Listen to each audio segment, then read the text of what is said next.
if they're gonna have to. Mm-hmm.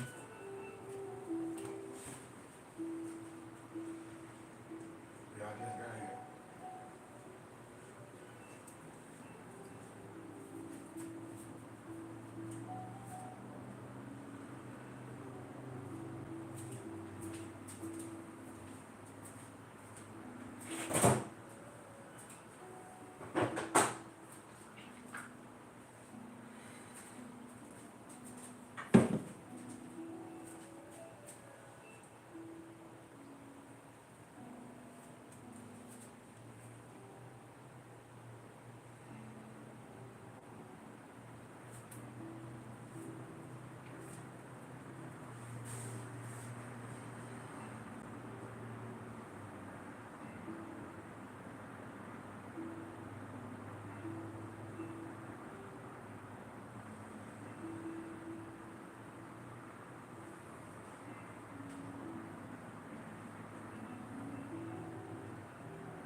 Yep, yep.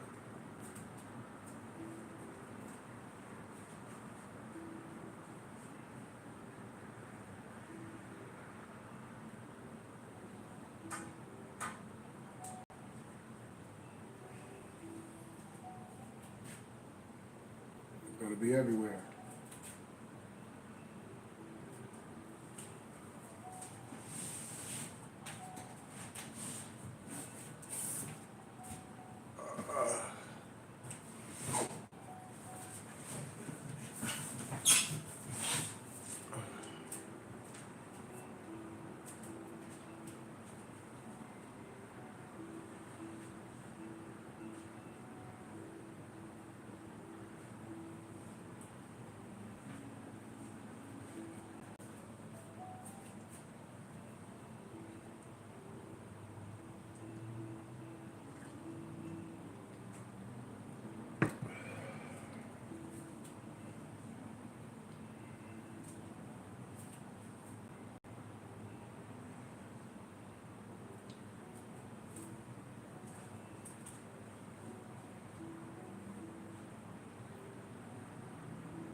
Yep, peace.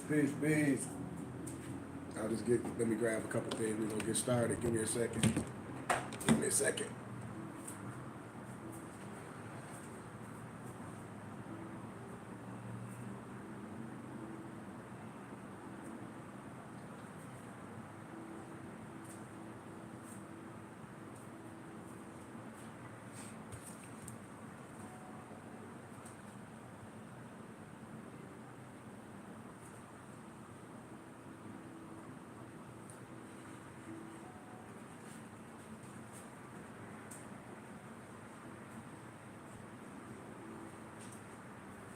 Yep, I probably play a little bit of it if I got time.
Yep. We back. We back for another episode, man. We back for another episode. Get your pencils and your papers.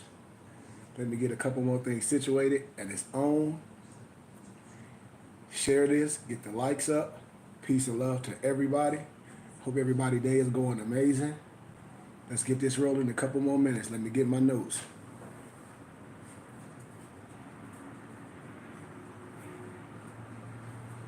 Let me get my notes.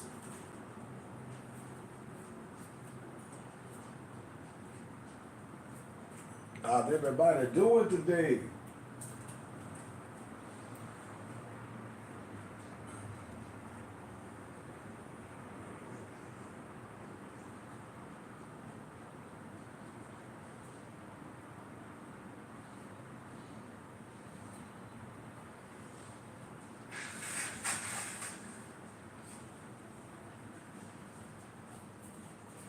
Yes, indeed. Yes, indeed.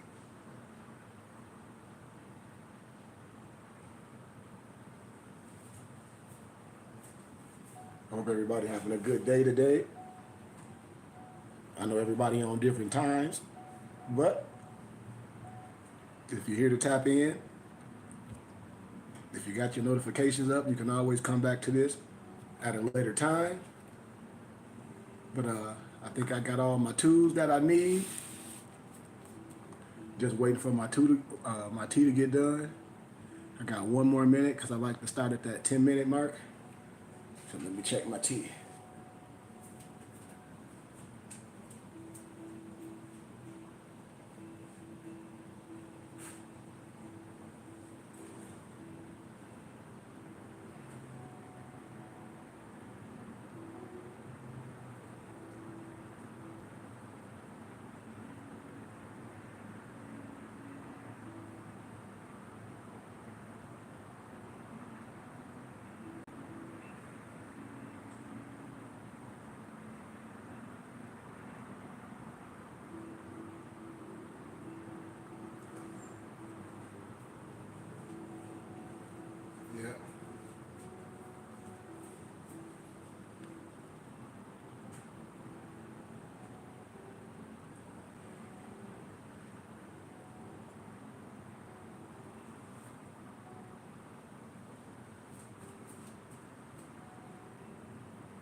Yeah. Yep. Peace, peace, peace, peace, peace, peace, peace to everyone. We got another episode of enlightenment conversation we're gonna have today. So I give y'all gratitude and peace. I hope everybody having an amazing day. It's always an amazing day. But what did he say? He said give him a couple more minutes. Okay. My partner said give him a couple more minutes. He's setting up. All right. I got you, brother. I got you. I'll give it a couple more minutes. But I hope everybody having a good, great day. We're gonna deal with some enlightenment, some things you may have known, some things you may have not known. But that's what we're here for, to learn.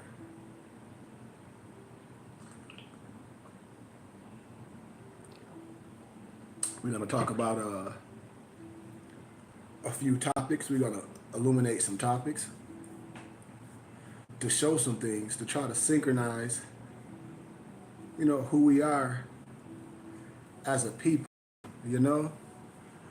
because we've been holding on to a lot of things that we say is good for us, but it's been separating us, Hold on, let me see. And so that's what we're gonna talk about. Instead of talk about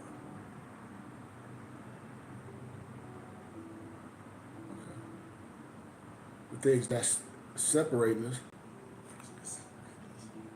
we should be talking about some things that bring us together. And so that's what we're going to talk about today.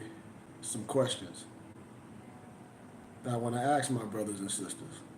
you know, and see how they feel about these specific topics.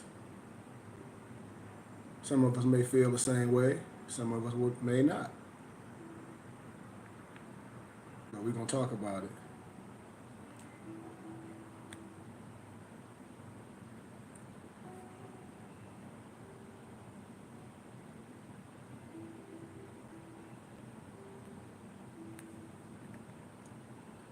We're going to talk about it. So just give me a second. I'm just getting something set up.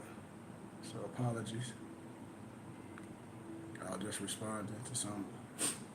Oh my God, so apologies. Apologies. 1 second, family. Get this thing going on.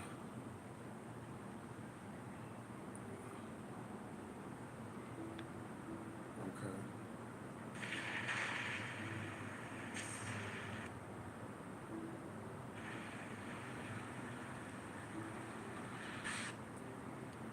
So, 1 second, y'all. 1 second.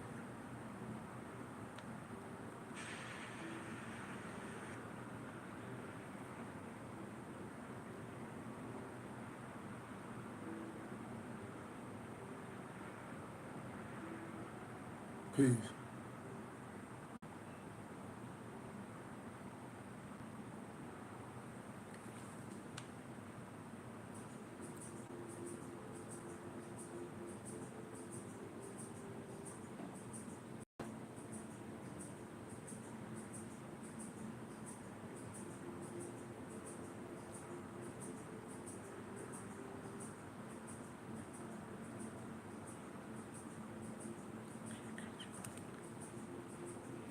All right, peace. Sorry about that, y'all.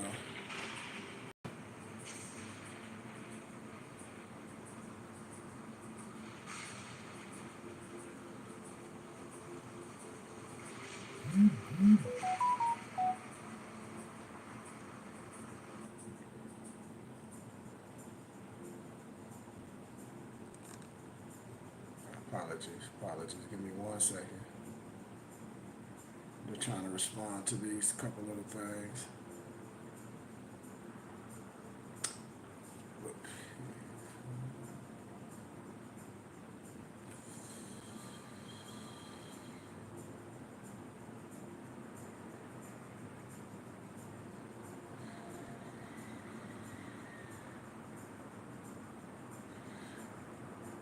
Peace, everybody.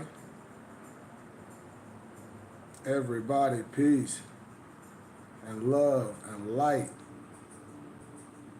and illumination. Apologies for I'm trying to respond to a couple people that I didn't get a chance to respond to. So apologies. Okay. But with that being said, peace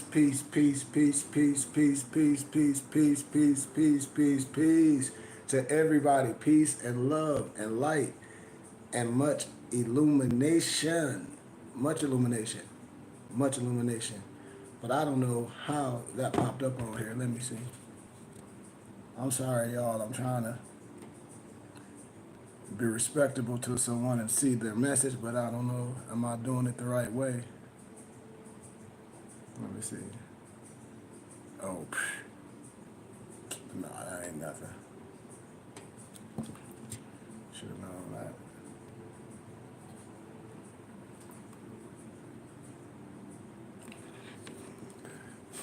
But yeah, man, how everybody doing today, man?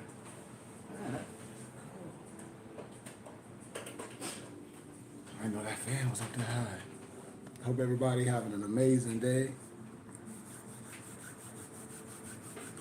But I had a good conversation today with some of my people, some of my students, some of my muftis, and of course some of the college students that I love talking to and helping and giving my services in any way I can,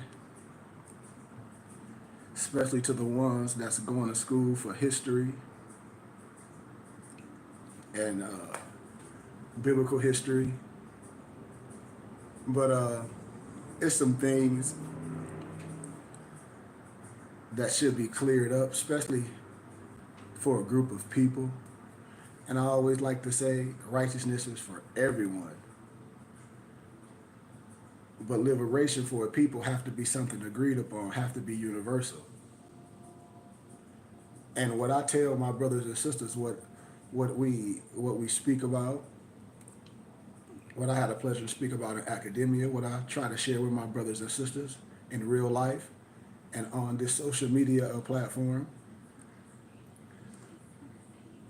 is ask the question to all my brothers that may identify themselves to a certain religion. When they say certain religious people that say this religion or that religion is the key, and I say if that's the case, we always had religion, and I don't see how things is better per se.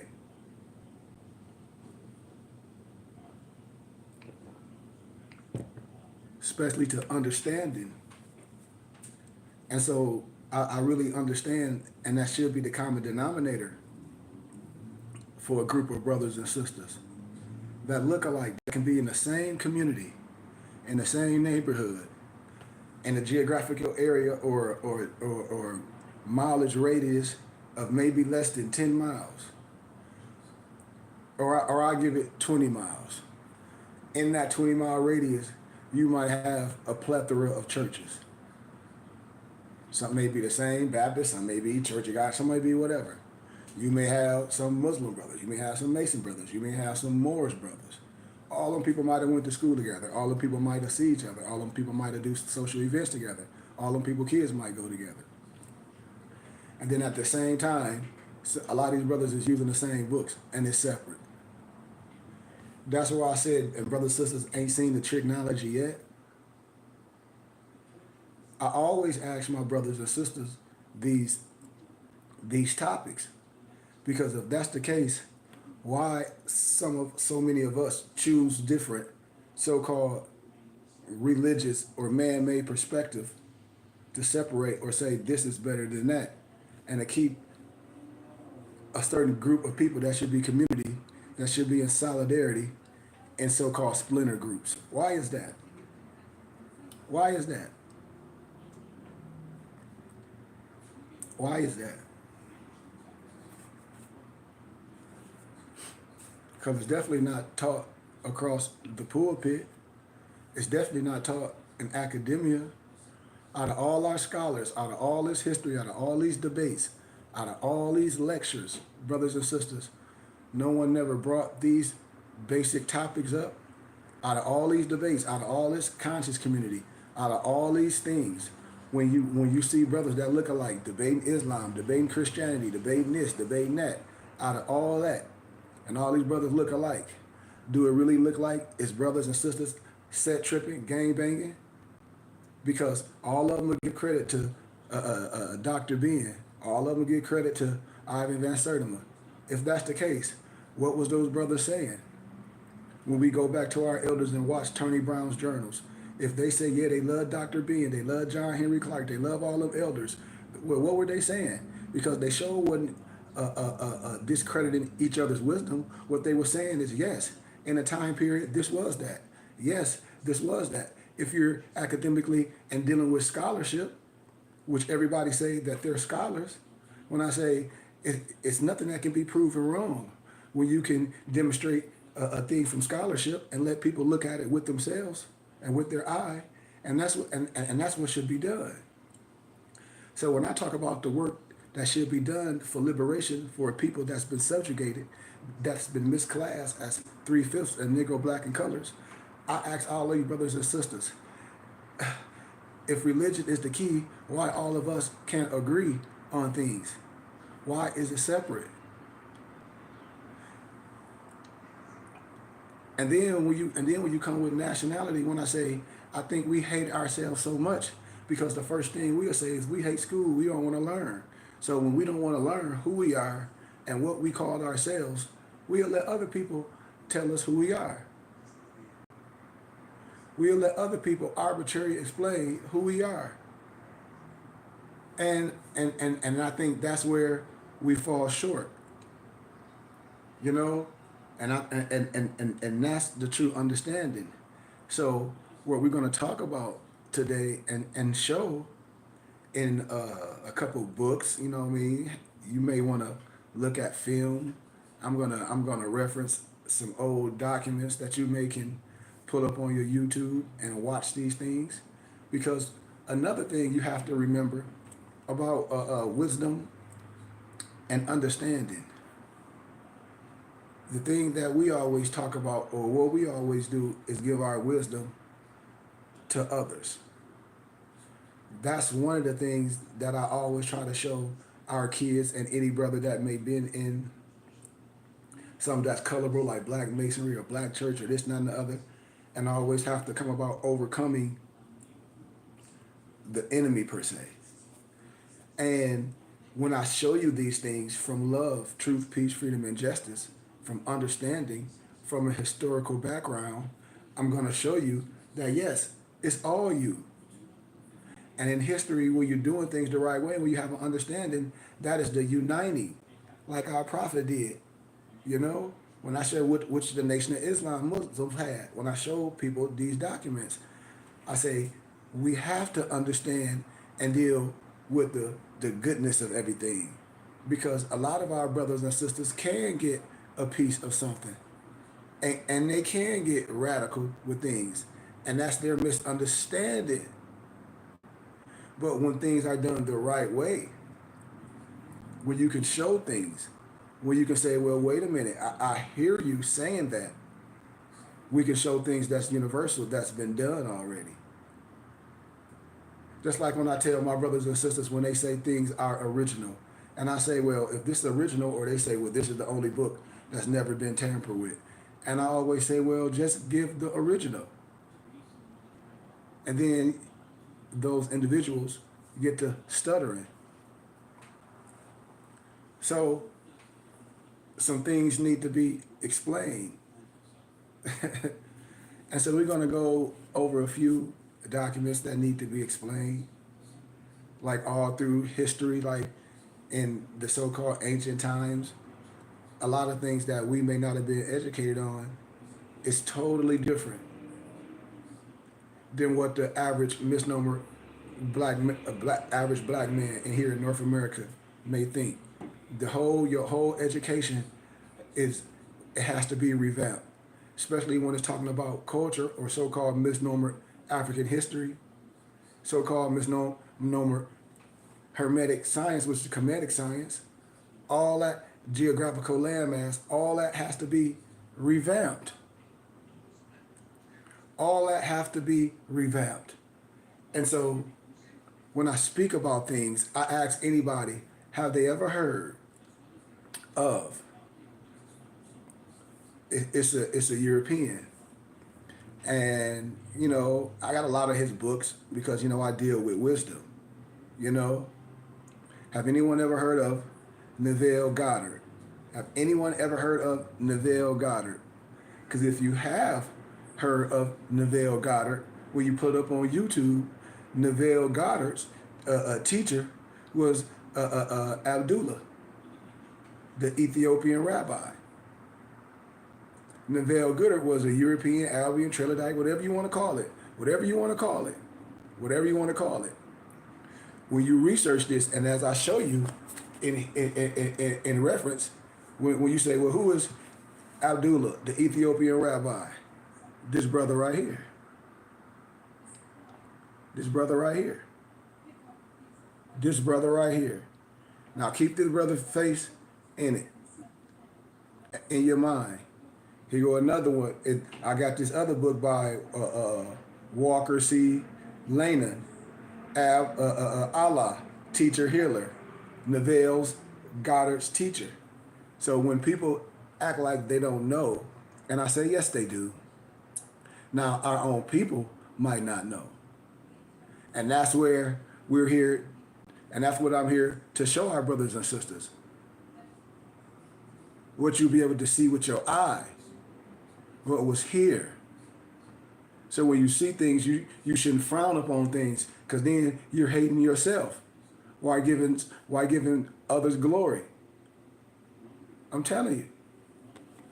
I'm telling you, right in our faces. These images and these things that we may try to say, oh, this not that. When I tell brothers and sisters, it has to be heavy. Why? Because if other nationalities that don't look like you, and we say black is ugly and white is good, and when we're dealing with wisdom, just like Manly P. Hall and all these lower level Masons, and I just showed you the European Neville Goddard was educated and taught by Allah, the Ethiopian rabbi, Abdullah. I just showed you proof. I just showed you videos. You can read. You can go on YouTube and watch. Of who? This brother right here, the Ethiopian rabbi. And he was learned from who? The Ethiopian rabbi. The Ethiopian rabbi wasn't learned from him. He was learned from him. The Ethiopian rabbi, Abdullah. I'm telling you. It's so many videos. Allah, Neville's teacher. It's so many teachers. Peace, Noble Alonzo. So this is what I wanted to be show people when I say don't let me disappear. When I say I'm going to be gone, I don't mean I'm going to leave the flesh, but I'm telling you, these teachings is picking up. And I continue to cast my net out for my brothers. You don't need to be about no lower science. If you research any books and anything, Neville Goddard wrote a plethora of books and wisdom. Well, if he wrote a plethora of books and wisdom, then where did his wisdom come from? The Ethiopian rabbi. This brother. Abdullah, Allah. These is facts. Here go, look. Let me let y'all hear some of the beginning of what they say about this book. Listen, hold on. Revived by Google Book. Hold on, listen. Preserving its timeless wisdom, this rare and precious book, a cherished addition to the Stanford Library, has been digitally revived by Google Books, preserving its timeless wisdom for future generations. Abd Allah, teacher, healer, chronicles the profound teachings of Abd Allah, a spiritual master who significantly influenced notable figures such as Neville Goddard, Thomas Troward, and Genevieve Behrend. Abd Allah's insights have shaped the thoughts and practices of many spiritual teachers of the time, making this work an invaluable resource for those interested in spiritual growth and enlightenment. Abdullah, teacher, healer, behold, the day breaketh. As Jethro came through the low gate, he saw Abd Allah working on a vase. It was a lovely thing to behold, large and of a heavenly blue color. The graceful arms of the potter embraced the vase as he painted clusters of almond blossoms upon the clear field. Jethro stood for a moment watching the potter turn from his vase to the cluster of almond blossoms, which almost touched his bare brown shoulders. The almond tree stood covered with its mist of silvery whiteness against the clear sky, and the wonder of the morning hovered over all. What a glorious vase, he said, and how perfectly you are getting the sky and the almond tree into it. When I look at it, the one becomes lost in the other. As it should be, said Abdullah. I just wanted to set a precedent. I don't want to play the whole thing. You know what I mean? I just want you to get an understanding of where wisdom comes from. And when we be looking at these figures, that's a different you, and say, oh, they so heavy. Like, I heard Amor giving credit, saying that our prophet Noble Drew Ali, our great American prophet, got his wisdom from Adam Blavatsky. And I say Adam Blavatsky and them got their wisdom from all Sufi Muslims. All of them. From Pascal Beverly Randolph to Aleister Crowley, every last one of them. And if anybody get on here and try to discredit it, I'm already done it in scholarship. Point blank. All the masonry, everything, it's already been proven what it is.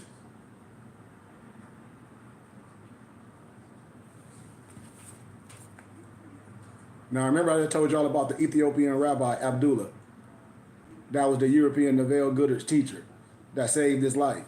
You can research that, with that little snippet I just played, right?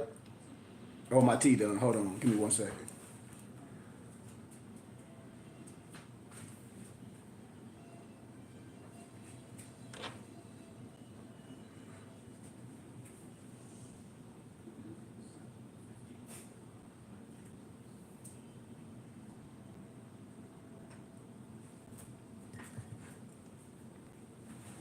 All right, family? Because I want us to be able to agree with something. We should be able to agree with something. We shouldn't be disagreeing with things all day. I tell us, a good sensei, a good map and a guide is going to teach you what? All the way. That's why they were called the people of the way. I'm not going to try to, how can I say it, get you caught up in dogmatic perspective or belief system. I'm saying things that liberate us, to show us who we are.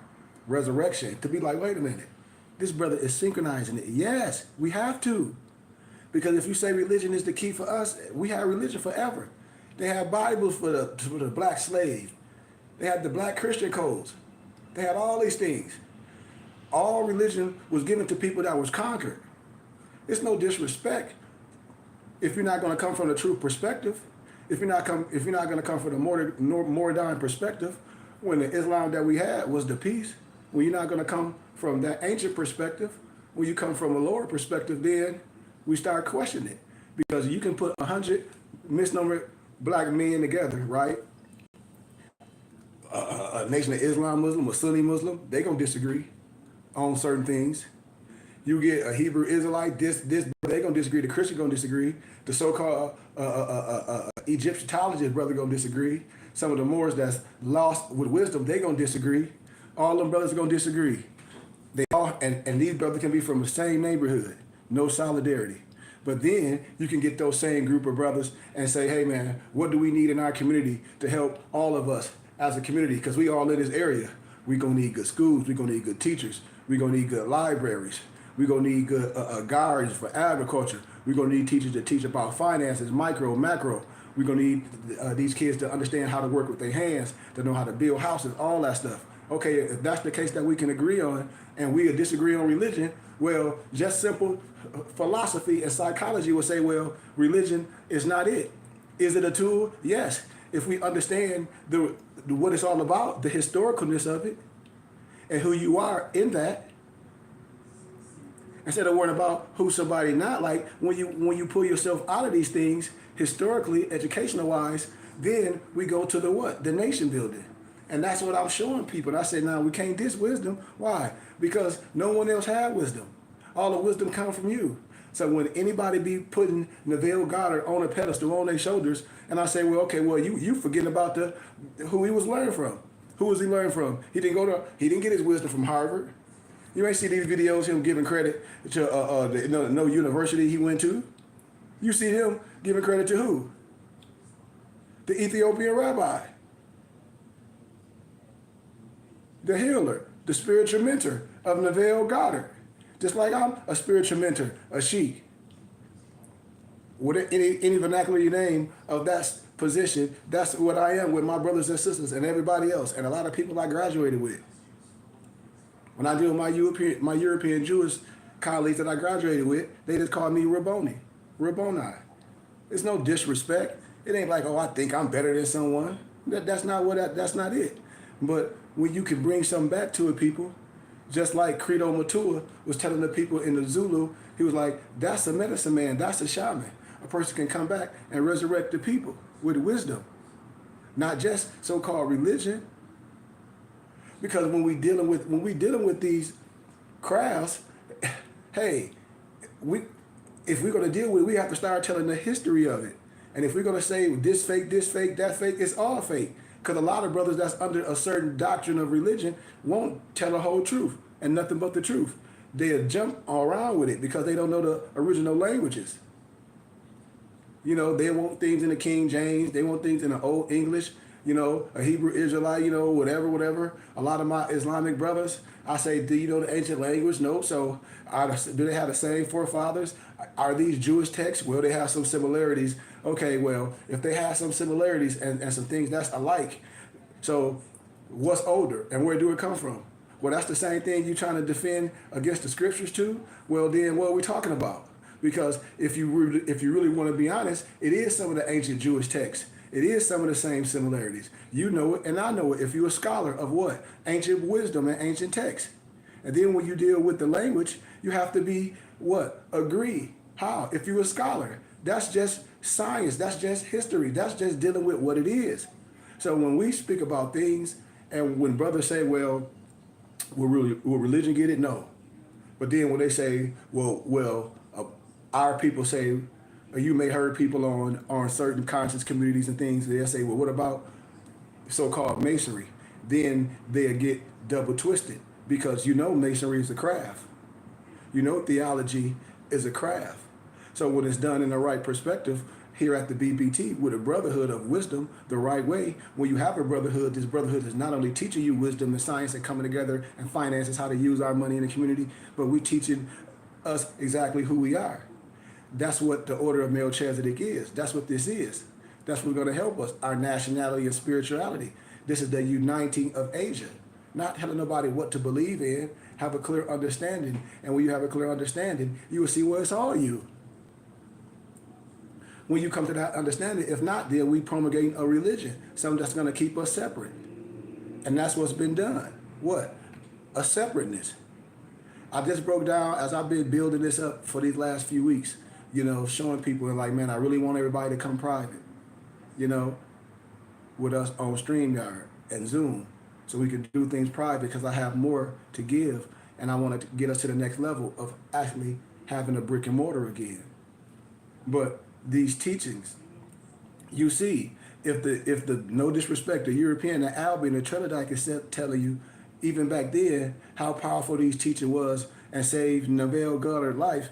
And here it is, this man have a plethora of books and catalogs, just like I have a plethora of books and catalogs, and I'm continuing to have more as I continue to write the wisdom and the things that give me inspiration from the Holy Spirit, But if here it is, we saying, and people put Neville Goddard on the pedestal, nobles, and we don't talk about Abdullah. We don't talk about Abdullah. We don't talk about Abdullah. Watch what I show. Watch what I show some people. Right here. Let me tell y'all what this is.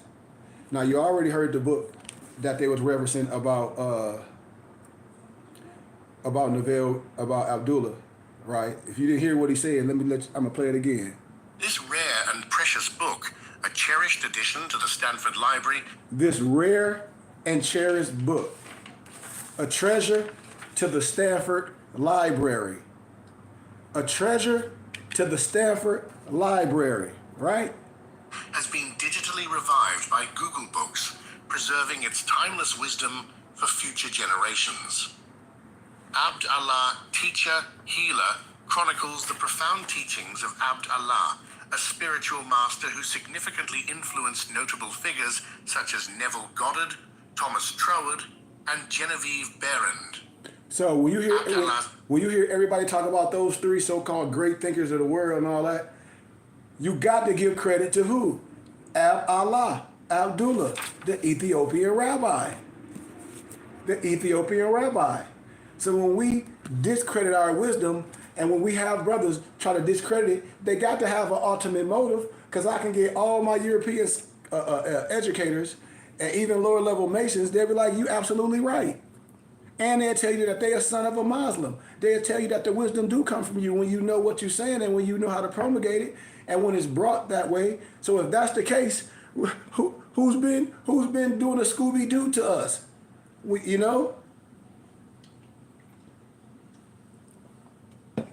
I continue to tell my brothers and sisters this. I hope we catching what your brother is saying, because I'm coming with nothing but love. I'm coming with nothing but love. I'm telling you. And the reason why I do this, because I tell people, man, I was able to do this in academia.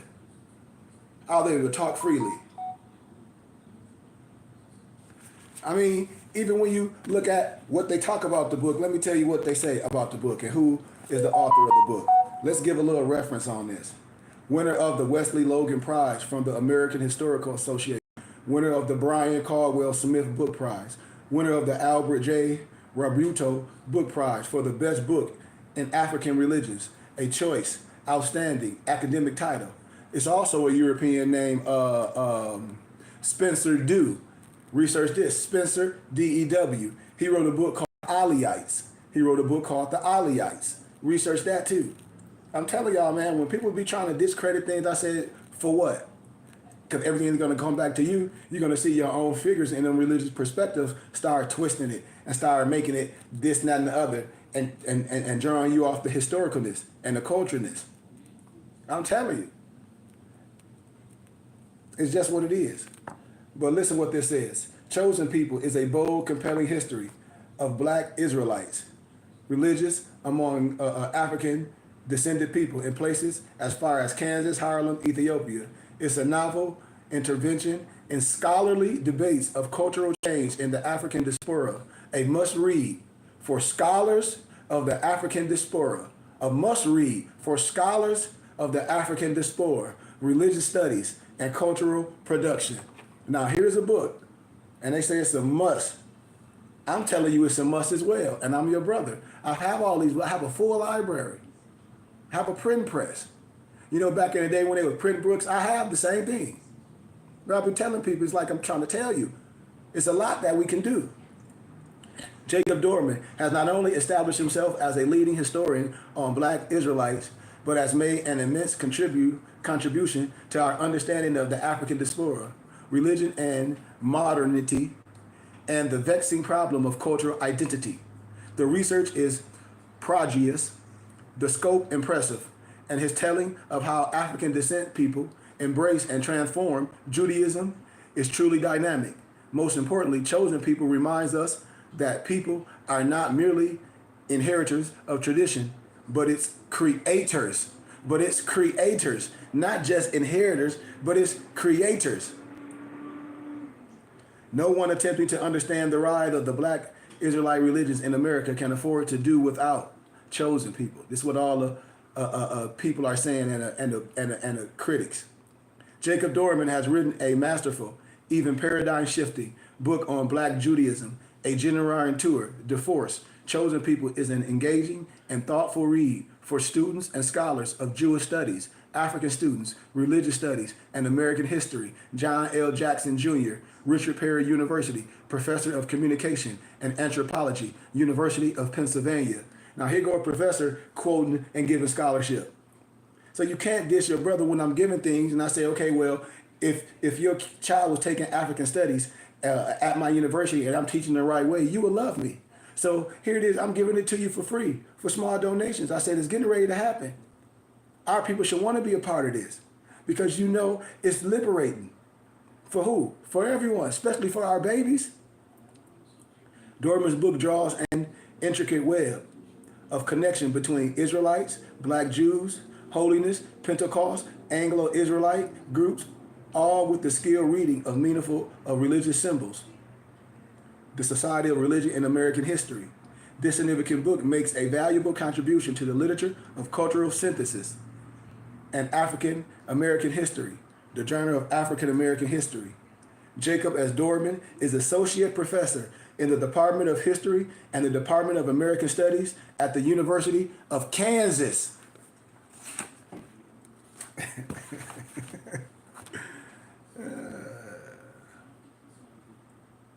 I'll just give a little small introduction. See, this is what we need to know. And instead of having these people on the corners arguing and all that. Because if they say they forefathers and they say they agree with what I'm saying, then yep, well then your rhetoric is wrong. Because I'm about to show you.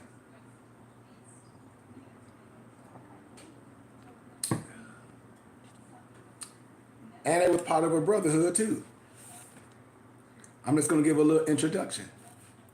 But the founder of the largest and one of the earliest African American churches to preach that black people were descended from the ancient Israelites was Prophet William Sanders Crowder, who had a revelation while clearing his field outside an all-black town in Oklahoma in 1892. In 1892.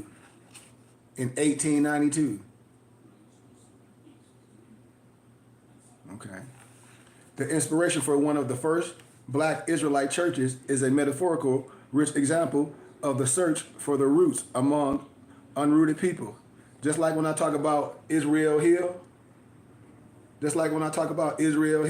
peace, Noble Brian, peace, my brother, peace.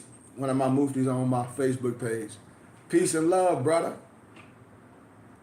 But imagine, if you will, the metal blade of the plow slicing the fertile soil. You know, it's just highlighting a couple things, but I don't want to stay too far in that because I want to jump around a little bit. My brothers and sisters. Just for a little bit. I recommend you get this piece of literature though. That's what I do for it. And so you can have it for yourself or you can touch it.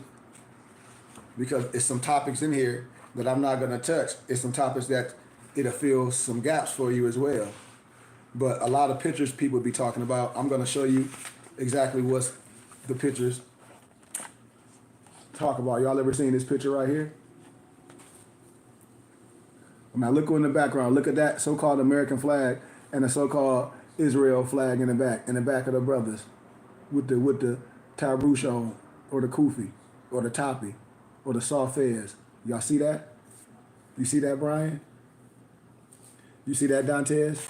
Y'all come on YouTube as well.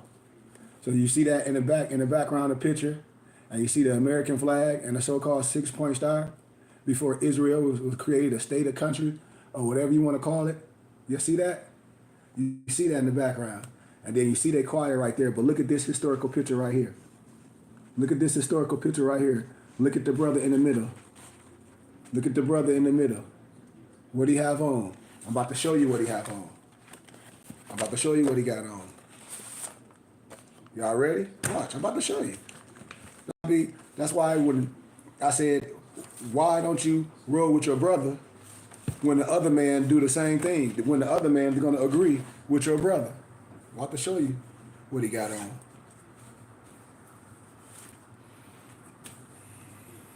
That's exactly what he had right here. That's what he got right here. That's what he got on right here.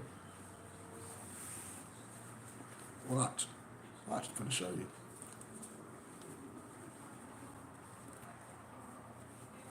Watch, I'm going to show you, Nova. Now look at the picture. What do we have on in the middle? What do we have on?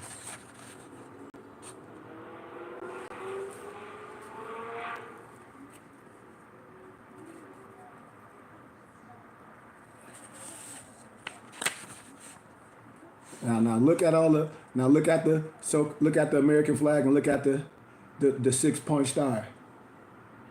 Right? All this is on and remember, yesterday I'll talk about the 7. I'll talk about the 7 seals. I've been talking about this all day, the 7 Kemetic principles. I've been showing you all this in history. And then when I show you signs and symbols, that's on a lot of religious things. I'm talking about the same thing. That's why I'm telling people we got to start synchronizing the so-called 7 candlesticks. Remember the 6-point star, one coming together, the other coming together, creating life. You see the so-called infinity, the so-called fish, going through all that at the same time. This is what I'm showing my people. This should be power. This is why I said we don't have to deal with all the dead. It's right here, and we can do the same work. Let me read the caption to you. Let me read the caption. Rabbi Mordecai Herman, the Moorish Zionist Temple of the Moorish Jews in 1920s Harlem, photographed by James Van D. Zier, Donna Musaddin Van D. Deer. This is the 1920s. So when all my brothers be saying this, we Hebrew Israelites. Yeah, your religious might be that. You might say you crossed over and all that, but you still a Moor. Your nationality, why? Because the elders tell you. And then I'm finna show you another picture. Remember I just showed y'all Neville Goddard, and you can pull up so many damn videos of Neville Goddard and so many books. But then if Neville Goddard something and he was educated and taught, and his teacher was the Ethiopian rabbi, well, the Ethiopian rabbi knew he was a Moor. I'm finna show you the Ethiopian rabbi in this book too. Watch, I'm about to show you in a minute. We setting the precedent. We stopping all the cap right now. We should be done with all the inside set tripping game banging. Why? Because I'm showing you. And I already showed y'all the Nation of Islam know this as well. When I showed y'all the Negro is the Indian, aka the Blackamoor, and I showed y'all how long the nation had this. So nothing I'm telling you is new. Everything I'm telling you is a schoolmaster. It's a Scooby-Doo trick. I'm telling y'all, when you pull the wool off, who you see? Your own brother. I'm trying to tell you what it is. I just gave y'all Rabbi Mordecai Herman and the Moor Zionist Temple of the Moorish Jews in the 1920s Harlem, photographed by James Van Deer. They ain't say they were no Hebrew Israelites. They said they was what? The Moor Zionist Jews. They said they was Moorish Jews. They ain't sit over here and say, no, we don't Hebrew Israelites. And you see them disrespect each other. No, I just showed y'all the picture. Well, I just showed y'all. What are we talking about? Look at that choir. Look at that choir. What? Let me read the caption to you. Rabbi Ford and the BBA choir in front of the BBA storefront in Harlem. So you think our prophet and all of them didn't know this? If I start showing you pictures in the Negro, the Indian, aka the Blackamoor, and I start showing you all of the brothers and sisters from different walks of life that started the Moorish Science Temple and some of our Masonic history, the ancient Moorish mystic of the shrine of the East. When I start showing y'all things, you'll be like, well, wait a minute. Some of these people, damn, Sheik, yeah, exactly. Because we're talking about the same time period. You think these brothers was fighting? You think these brothers was set tripping? Start using your brain. And now we're talking about in Harlem as well. But Rabbi Ford and the BBA choir in front of the BBA storefront in Harlem, June 30th, 1925. The original caption for the photo said that the congregation is gathered from all parts of Africa. That sounds familiar, don't it? That sounds like something the prophet did, ain't it? And also from South America and the West Indies. In addition to his religious duties, Rabbi Ford conducts a vocal and instrumental music group, particular attention being given to the Hebrew and the Arabic melodies. Huh? Come on now, man. I can go so deep with it, but I want to stay on that and the historicalness of this. You know what I mean? I don't want to, because that's not what we're going to break down today. I'm going to show y'all some other figures. Samuel Valentine and the male members of the Beth B'nai Abraham reproduce a son they had is Negro Brisk. It was in the magazine in 1927. Look at these brothers. You see what they got on? He got on the stole just like me. The same thing I got on, your brothers got on with the fringes. With the fringes. And it ain't no disrespect. I say, yeah, the copy you. It ain't no disrespect. I just showed you. No, if a person say they a caveman, they grew up in a cave, and they had no wisdom, I'm not arguing with no one with that. I'm not arguing with no one. So remember I was showing you the Ethiopian rabbi? Watch this. I'm about to show y'all the picture on the video again, just for you can know I'm showing the same person. All right? Y'all see Abdullah right there. Look at the color picture. You see Abdullah right there, y'all? Y'all see him. Y'all see Abdullah right there, right? Y'all see Abdullah, right? Y'all see Abdullah. Y'all see Abdullah. If y'all don't got that book, Nova, I'm going to make sure I get it to y'all. I played the little clip telling y'all how powerful the book is. And I told y'all it's in all the, didn't I tell y'all all the books and everything I talk about is in the European universities? I told y'all this all the time. Here he is right here in the book right here. Here we go. There you go right there. Same brother. Now watch what I tell you. Here you go right here. Here we go right here. With his what? Turban on his head, right? When I be like, we gonna get him every time. We gonna get him every time. Here you go with his turban on his head right here, right? Same brother. There go your brother right there. Watch this. So when people be coming with the goofy stuff, I say the goofy stuff is only your brother doing that to you. It's a Scooby-Doo trick. Because there you go. You see? There you go. You see what I'm saying? Without a shadow of a doubt. Here we go. There you go. You know what I'm saying? This is clear. And let's see the caption. Rabbi Ford in a turban. Turbans were commonly used in the black spiritual churches and signified the mystical East when used by black religious magical workers. This was in the Negro Brisk Benabra magazine, August 1927. You see what I'm saying, y'all? So when we come with all that speculation and let people get us down with just spewing out scripture and yelling, that ain't what we promulgate. I'm showing you. Turban was used where? In the church. In the church. It signified the mystical East. It signified the mystical East. It signified the mystical East. It signified the mystical East. I hope brothers catching what I'm saying. I'm giving pictorial. I should be your friend today, because I damn sure shouldn't be your enemy. I done showed you the Moorish Zionist Temple of the Moorish Jews. Here they go right here. Here they go right here.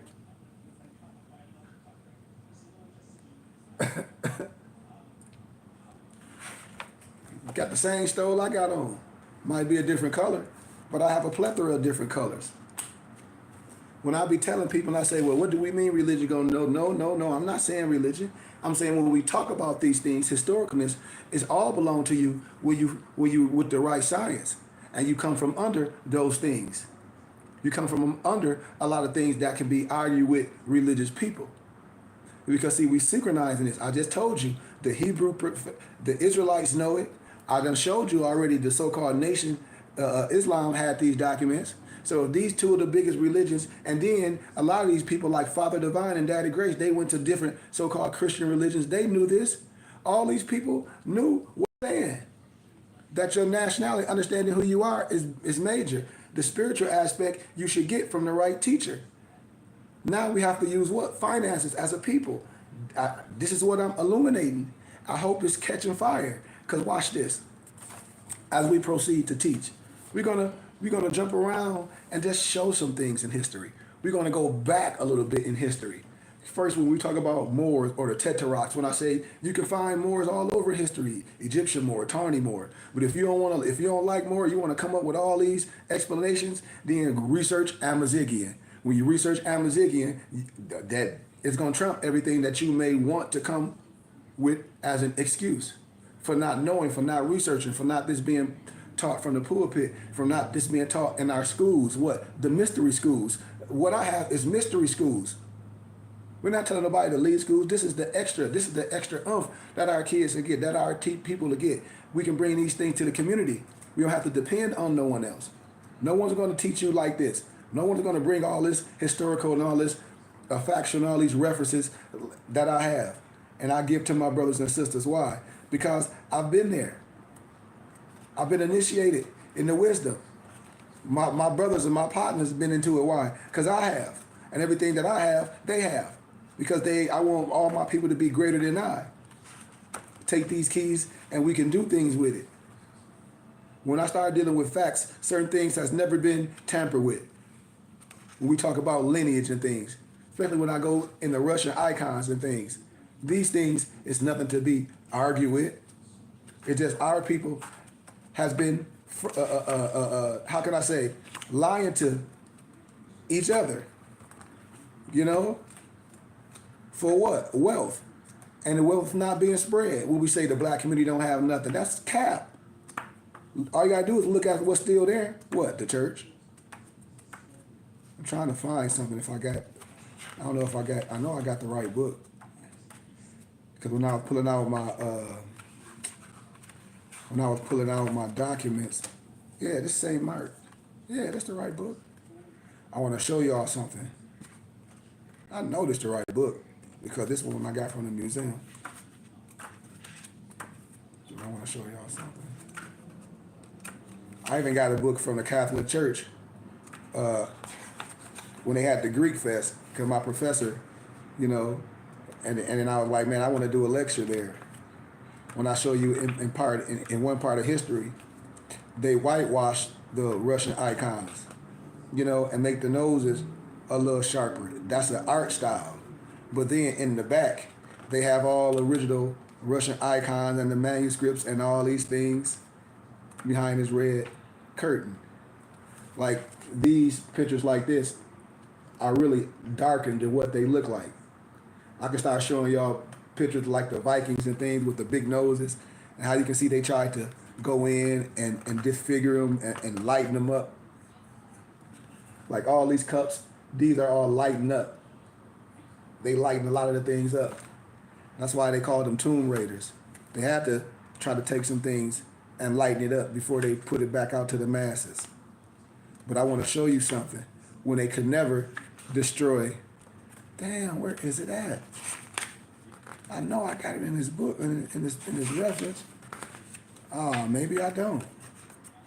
Sorry, y'all. I thought I had the right one. I got like 4 of them. But it's a reference, and it's showing the more of the Tetrarchs in Egypt. And you see what's happening is they have, bam. I knew I had the right book. Woo. They destroyed the noses. Watch this. Y'all ready? Look at this. Look at this. Look at this. Look at this. You see all the noses broken off? How, just in your mind, why would just the noses be broken off? Why? Just ask yourself that. Ask yourself, why would the feathers be broken off? I'm gonna tell y'all something else too before we go on. But listen to what it is. Pottery, sculpture originating from Constantinople, the Tetrarchs or Moors, 4th century Egyptian art. 4th century Egyptian art. 4th century Egyptian art of who? Moors. Moors. They broke their noses off. Look at their armor. Look at their armor. Look at their attire. Or you think they were just drawing things that come in their head, or what they were drawing what they saw, what was there, just like the cartographers, just like Lewis and Clark. See, this is what we did, historicalness.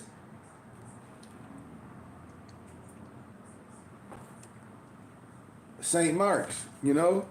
And then I tell everybody, research your film, it's called The First Photos Ever Taken of Iran in 1848 and 1853 by a lieutenant named Colonel Luigi. The first photos ever taken of Iran, 1848 and 1858 by Colonel Luigi. And then after that, tell me what you see. You're going to come back to me and be like, Sheik, wait a goddamn old minute. And I'll be like, I told you, when you're not historically correct, and when I can pull things and show you where a person or anyone that has a program, which is always the death of the Black Messiah, which is your mental today, to try to make some things some aliens. To say, oh, Anunnaki is some aliens. And when you start looking at all this stuff that's in Iran, and when I start showing you things in history, which you're going to know who conquered land first, you're going to see all these monuments of who? The Iberian. Where? In Iran. When I just like when David McRitchie wrote about what? The ancient and modern Britons. Who they figure is going to be? Duh. Look at it. When you start talking about these things and when you see this stuff. And that's what I'm telling people, historical. Y'all don't remember this book? The World's Last Mysteries? A lot of stuff is in here. A lot of science is in here. And when you start seeing stuff all over the world, you're gonna be like, wait a minute. How is this is here? Bam. And then how is this is here? How is this here? And then how is this here? How is this here? How is this here? A lot of stuff that you're gonna watch on that film that I just told you, they already know this. Look at these colossos. Look, like a lot of this stuff is already here. I got books that used to be, these used to be volumes. I got volumes of this stuff. Now a lot of stuff you can't even get.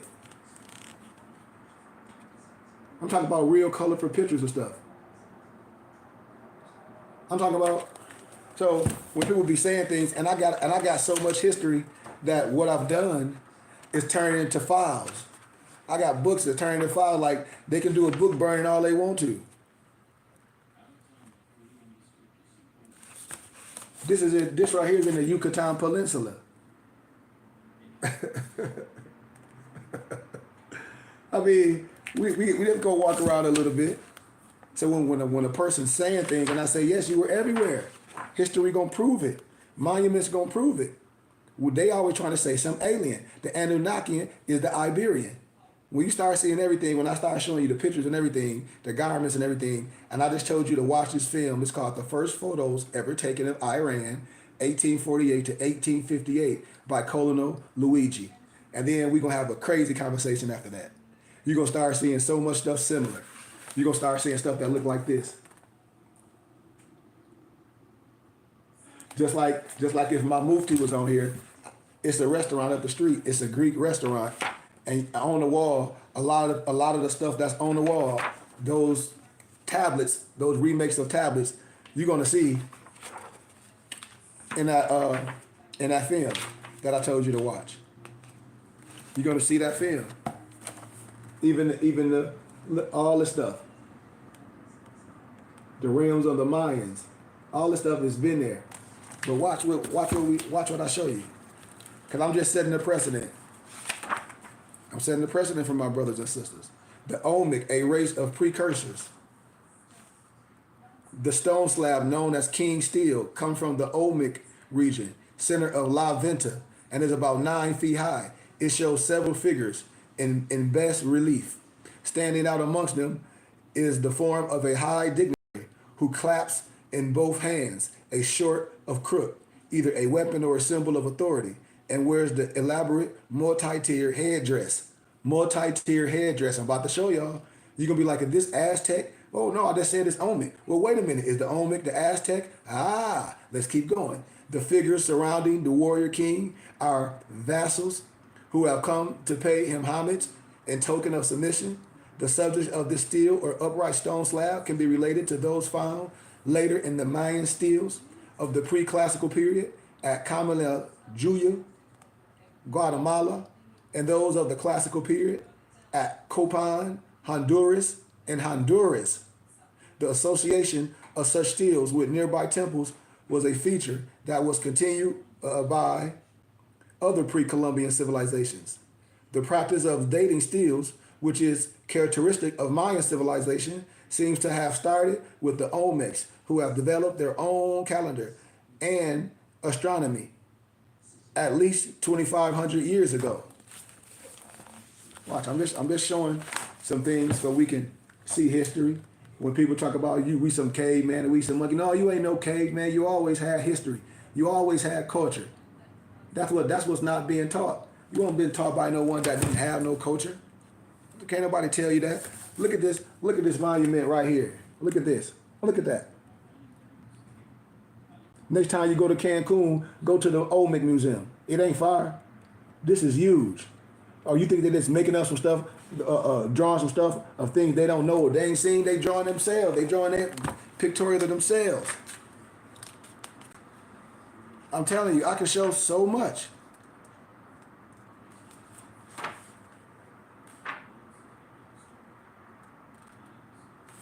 I don't even have time. Look at these pictures. Look at the braids of these people. Look at features of these people. These people can look like you. That look like almost picture like they did in the Good Times picture. That's where they probably got inspiration from. I'm just saying, when you start looking at things, when you start using your brain and looking, you're like, damn, what is this symbology? I'm trying to tell you. I don't even have time to go all through this. The Angkor, a civilization founded on water. The Angkor. Look that up. I'm just showing. The Zimbabwe African lost civilization, a long abandoned city of stone in the African bush country, has given its name to modern Zimbabwe. The former Rhodesia, Rhodesia. The Mysteries ruins seems hauntedly out of place in a landscape whose only other known native architecture is the simple, timeless mud hut. European travelers who gazed at the ruins of Zimbabwe a century ago, thought they had discovered at last the legendary mines of King Solomon, but they were looking at what was probably the religious citadel of a powerful, forgotten black empire. I mean, the history is be there. This is no unbiased history. That's why I be telling people. Black, even though they use black in the wrong context, but when we use it in this form, man, come on. Everything, in the beginning, everything was that way. Where civilization was. That's why they tried to twist it and call you a barbarian. But see, that ain't true. I'm trying to tell you, man.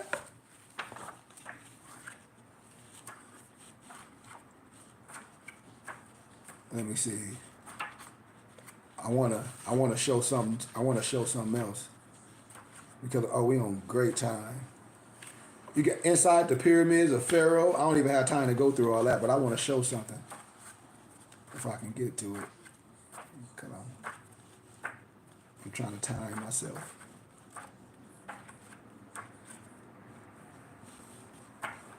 Ah man, it take too long. I sent one of my other books. Oh, okay, no it ain't. Y'all seen this? You see, when you just see the heads of these, you be like, oh, they're just the heads. No, it ain't. Look how big these things. Look how colossal they are. Look how colossal they are. Ain't no aliens made this stuff, man. I'm telling you, this is all in books that used to be widely available. I mean, everything used to be. It's so much stuff in stone. So much. When I tell people everything can be erased, everything can just come up as a coincidence, like the legend of Melech, the so-called son of Solomon and Sheba, right? The lost culture of Sheba, the natives of the kingdom of Sheba, Maine, Adaban, and Hazmaroth were Semites from the north, possibly the Euphrates.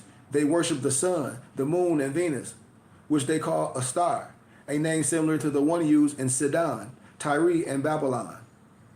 Their system of government by priest kings was similar to the Sumerian system. Their writing and alphabet were similar to those of the Phoenicians. Whatever their origins, the ancient Arabians were geographically isolated, a situation that worked to their advantage by protecting them from the invasion. When Emperor Augustus sent a Roman army under Aelius Gallus, the prefect of Egypt, against the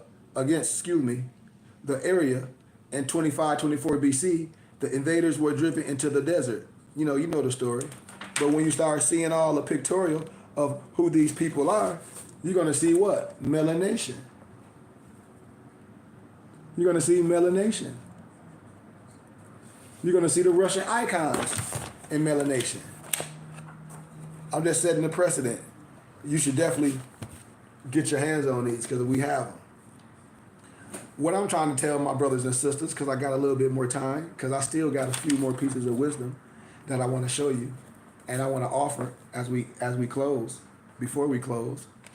When we talk about names and when we let people put this stigma on us, and when I say when you're dealing with a person that's only read the Bible, you're dealing with a biased individual. You're dealing with a biased individual, and it's just going to be hard, especially if they look like you. We've been religiously blind. Just like when I tell people they used to misnomer Christians when they were under that Protestant, under that overseer. They thought when they got baptized they was free. You were just a black slave. I'm telling you. A lot of so-called preachers back then couldn't even read. They was illiterate. They were just polyparroting. When you research the history of Henry Hoosier, he was a great, amazing orator, but he was illiterate. He remembered a lot. And so he was good for that.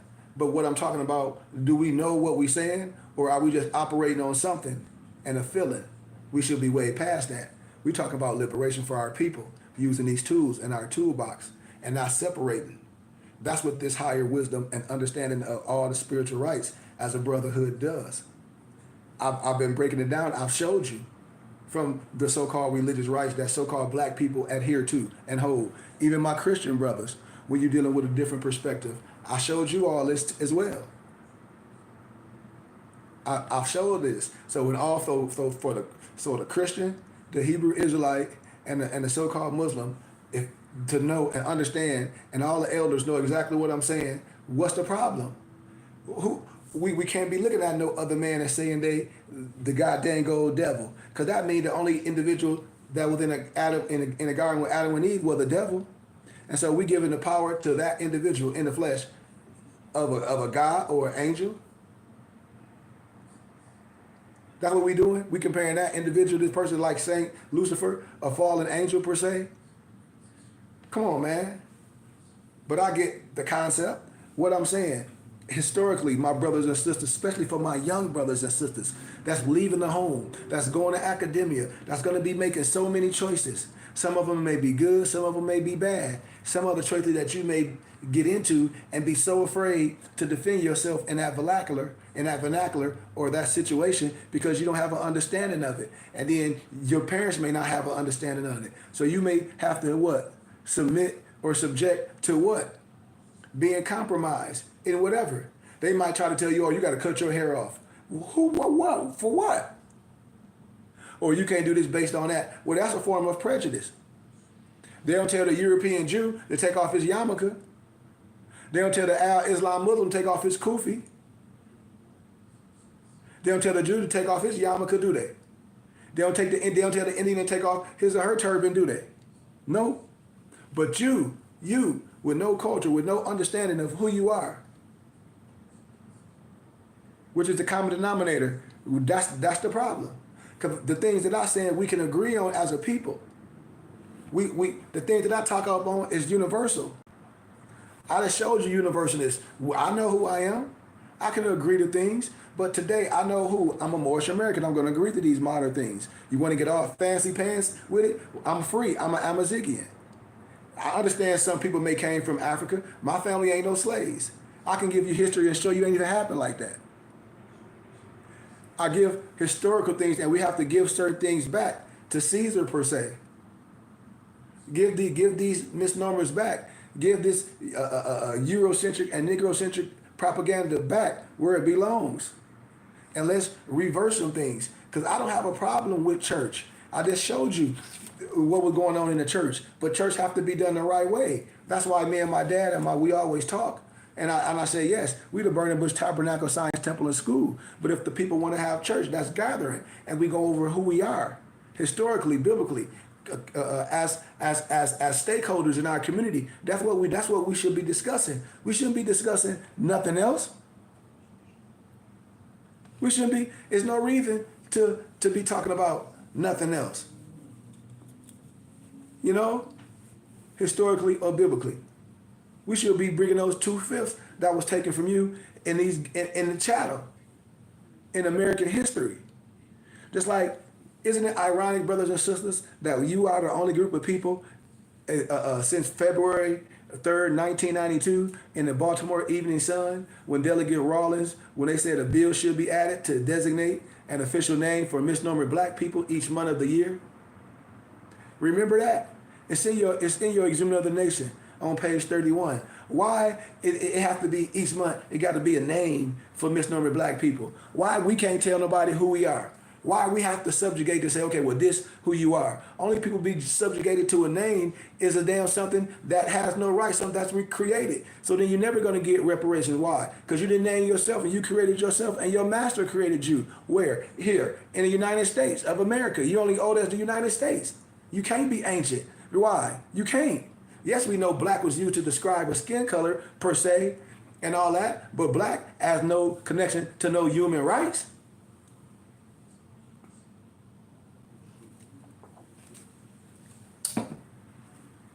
See, this is the common denominator. This is the common denominator. And if our brothers and sisters is not promulgating that today and playing this religious game, playing this cultish game, instead of doing the culture game and not teaching it the right way, we're going to always be subjugated. Why? Because everybody is a splinter group. I call them Crips and Bloods. It's no different than the streets. Just like in the Masonic game and all that. All my European Masonic brothers, I've been showing y'all the signs and the symbol, the 5-point star, the so-called 6-point star. I just been showing y'all this. All belong to us. Now, why we going to deal with the lower stuff? And why we going to let these Masons or these Muslims and these Christians or these Hebrew Israelites separate unity? And I've been showing you the ancient wisdom. They knew that they was Moors. Why? I just showed the damn pictures. So what are we talking about? You have to understand what you're dealing with. In January, they wanted to call you colored. February, Negro. March, black. April, Afro-American. Right? May, the official designation would be African American to make Jesse Jackson and Pete Rawlings of the country happy. You remember they had that at the African American Summit with Jesse Jackson, I forget her name. What we gonna call her? They talk about we agree to African American. That bull crap. And then the Big Six, they got paid to $250,000 to get off the mission. July, the designation would be Moorish American. This again, okay, so they said June, the official designation would be Asiatic. This is to appease the annoying bilious members of the set known as the Moorish Science Temple. If I understand the demand and ramblings of the temple members correctly, there is no African continent. Africa is merely a part of a larger continent of Asia, which was originally inhabited by black people. Hence, blacks are Asiatic. Here, that clears it up. Then in July, officially designation would be Moorish American. This again would be in defense to the members of the Moorish Science Temple of America, who maintain that while their race is Asiatic, their nationality is Moorish American. I say we humor them for the month of June and July, provided they shut up the rest of the year. And then you got August, Bilalian, then you got September as Nubian, and you got to see why, you know, October, Ethiopian, November, Cushite, December, Sudanese, you know, and you have to understand these things. And this is what I'm telling my brothers and sisters. We should have a common denominator. The history was there. We shouldn't be calling ourselves Negro, Black, and Colored African American. Because a lot of brothers and sisters before us did the work and only was able to take the work far as they could. Why? For whatever reason it was. For maybe because that's how they feel. Maybe that's all they know. Maybe they were threatened. Who knows? But when you're dealing with wisdom, and if you really understand it and you're dissecting it, and you're a real teacher, you're going to get that, see it with the eye and say, okay, we got to take this further. Why? Because we in the flesh, we can add value too. So in this, the brother did a good work. But I can see where the brother, maybe of his affiliation, maybe he's been a Mason, maybe he only can say so much. Maybe he felt in his heart, brothers like myself and others would take it to the next level and connect the dots in our brotherhood, in our spiritual houses, in our educational houses. That's what we're doing here. That's the value of this. That's why I said we can have our own with small donations. We don't got to beg on nobody. We can do it. But I'm going to give you an intro, and then we're going to proceed. The name Negro, its origins and evil uses, is Richard B. Moore's critical examination of race, semantics, and the use of the language and tools of oppression. The publication of this book was 1960, came at the time of rising demands of the recognition of Afro-Americans, there we go, Afro-Americans, as a full citizen of the United States, entitled to all the rights guaranteed by the Constitution. So therefore, how I clear that up real fast, I said, I understand what you're doing, brother, but once again, identifying as a Negro, Black, or Colored, saying all the rights, we're never going to have all the rights, because in the charter you was written as what? A 3/5. So a Negro, Black, or Colored African American would never ever, no matter what you say, get no damn human rights. So what needs to be changed is understanding the Constitution and looking at it at the right eye. Maybe they didn't have the right eye, but you got the right eye now. You have the right eye now, because no matter how you feel, how passionate you may feel about something, it's not going to work. Just like if you get Ben Crump, that's defending the young brother that got beat up in Florida, and all the people that he defended when something happened. I bet you if he was defending all like some reparations, and I'm telling everybody, y'all don't have to give all that money to that. He gonna get paid regardless, and he know he gonna lose. You might as well rock with me, give a donation, and help us build our temple and school so we don't fall in this trap. So we can sit down with these so-called attorneys and lawyers and have a clear conversation. And I bet you he gonna say, yeah, I'll lose, because I know I can't represent and win what you identifying as no Negro, Black, and Colored and African American was pertaining to science and law means death, because black has no standing in law when it's pertaining to ethnicity. Black is not even ancient in its context of law. It's just facts. You put dead on everything you want to call black, and that's just the facts. And the civil rights struggle was moving in full gear, which greater militancy, segregation in education, transportation, and recreation had been struck down by the courts. Voting rights and access to hold elective offices were on the verge of realization. Just like when you ain't organized, you can research the Wilmington's white man's constitution and see what they did in Wilmington. That was in the Carolinas. Research what I'm telling you. And the economic democracy was on the horizon. Blah, blah, blah, blah, blah. But for more, civil rights had a human relations were closely interrelated. Language use need to be examined as a tool that had been used against victims of prejudice, but also have the power to be used for liberation. And that's what I'll be telling us. I said, how are we going to say this and that matter, and it don't mean nothing? And we're going to use these names like Negro, Black, and Colored, African American, and I've been telling you it's synonymous to slaves, and at the same time, you talk about some reparations. How? That's like insanity. Richard Moore was not representative of the type of philosopher who withdrew from society to develop ideas and transmit them back to mankind in writing form. On the contrary, he was a warrior who charged into the battle with a small select committee, the same way I've done, the same way what our brothers do. This is what I be telling people. When I look at things of the ancient, when I talk to elders, they say, brother, you talking about what you doing. He was like, you putting too much pressure on it. He was like, I guarantee you it's all going to happen. Why? Because you're doing what you're supposed to do. And when you do that, it takes the right time. It's just like cooking some good food. You may want it right now, but it got to take that time. Well, you got to wait for that time for that cake to rise. You may want it right now, it might smell good. Why? Because that's that home cooking. We home cooking. He held the charge with the spoken word, befitting an orator whose skills combined the select of precise phrases with the exquisite sense of timing, emphasis, enunciation, and modulation. The same thing my professor said. They were like, you have to take this to your people. I tell y'all, I just showed y'all, when I say, man, they understand this. I'm more accepted in the European Jewish community than with my own people. Why? Because this is popular to them. I just told you. One of the greatest thinkers, Navarro Gooder, was educated by the Ethiopian rabbi. Adam Levonsky was taught by Sufi Muslims. And you will hear your own people say, well, yeah, because Noble Drew Ali was taught by Adam Levonsky. And I say, where do you get that stupid stuff from? But there we go again. That's what we do. When Moore was convinced that others shared his conviction, he organized a committee to present the truth about the name Negro. Same way what we doing about who we are. We got our brotherhood, we got our fraternal order, we got our brotherhood, our nationality, our spirituality hood. That's what? That's chartered. The same way the prophet set up a school. We set up the right way. We have the right to do what we're doing. We need our people to be part of it. In the early 1960s, then we're going to proceed, following a series of lectures on African religions before Judaism and Christianity, presented at a loft in Harlem that he designed, Moore's Gallery. Moors Gallery. Is that coincident? Why he didn't name it after himself? The other Moore. He named it Moore's Gallery. Moors. Why? Because these people be knowing things. See, when you know something and when you're trying to put something in there, but you can't go all the way there, if you have eyes to see, they put messages in there, they put codes. Yeah, I'm just going to call it Moore's Gallery. Well, why did he call it Moors Gallery? Why he didn't call it Moore, like he spelled his name and put an S on it, Gallery? You know, advanced his analysis of the term Negro. He traced the association of the word to the beginning and the development of the slave trade and demonstrated how the term continually conveyed connotations of inferiority.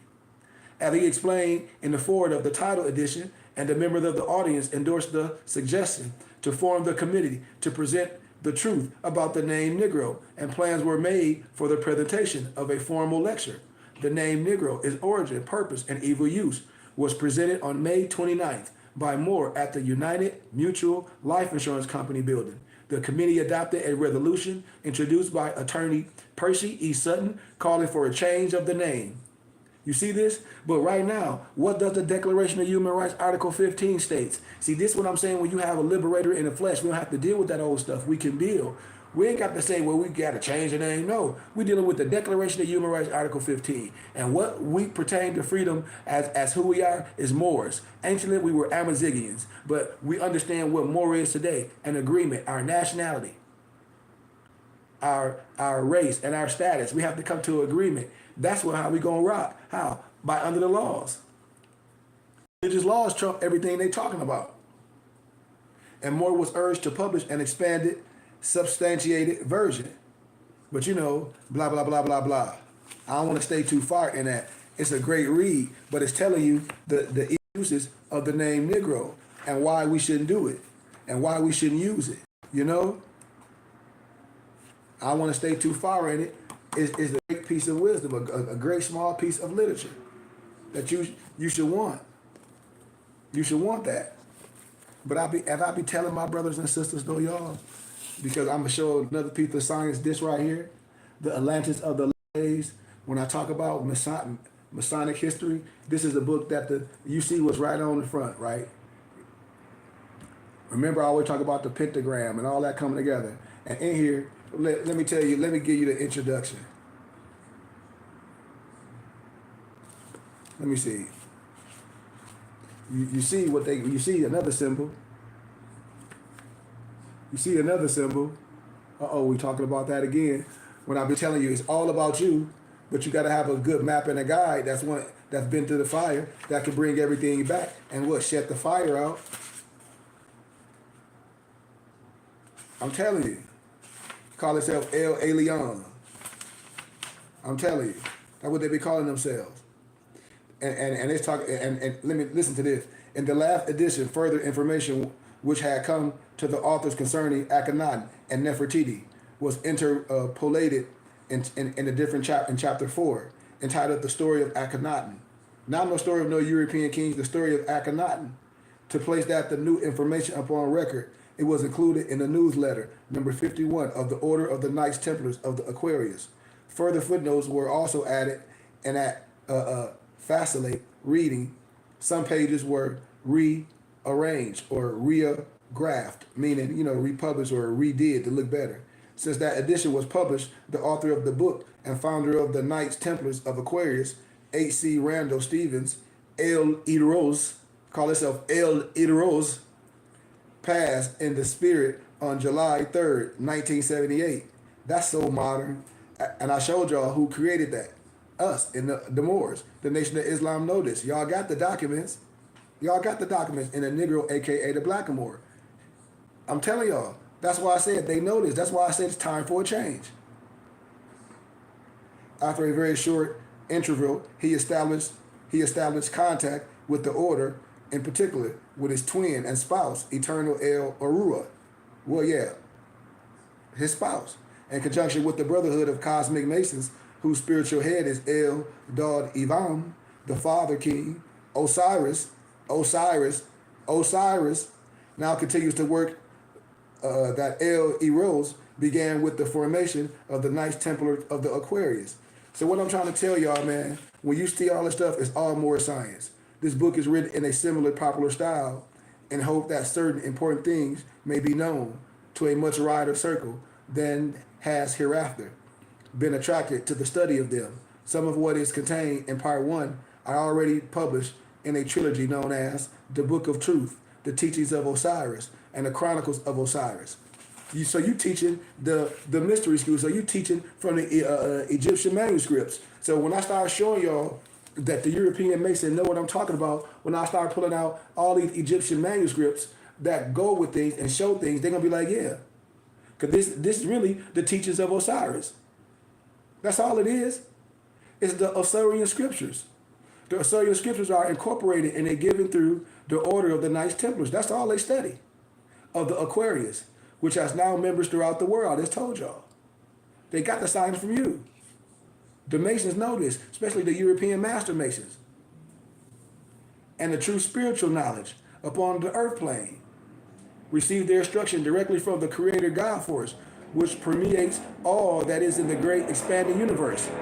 That's why in the Aquarian Gospels, you hear Eliseus Levi said he was inspired by God and he wrote all that at 3 a.m.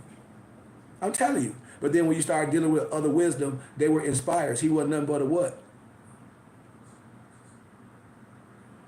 A person that just told about what he heard, a telegrapher. That's what he said. It's not your wisdom.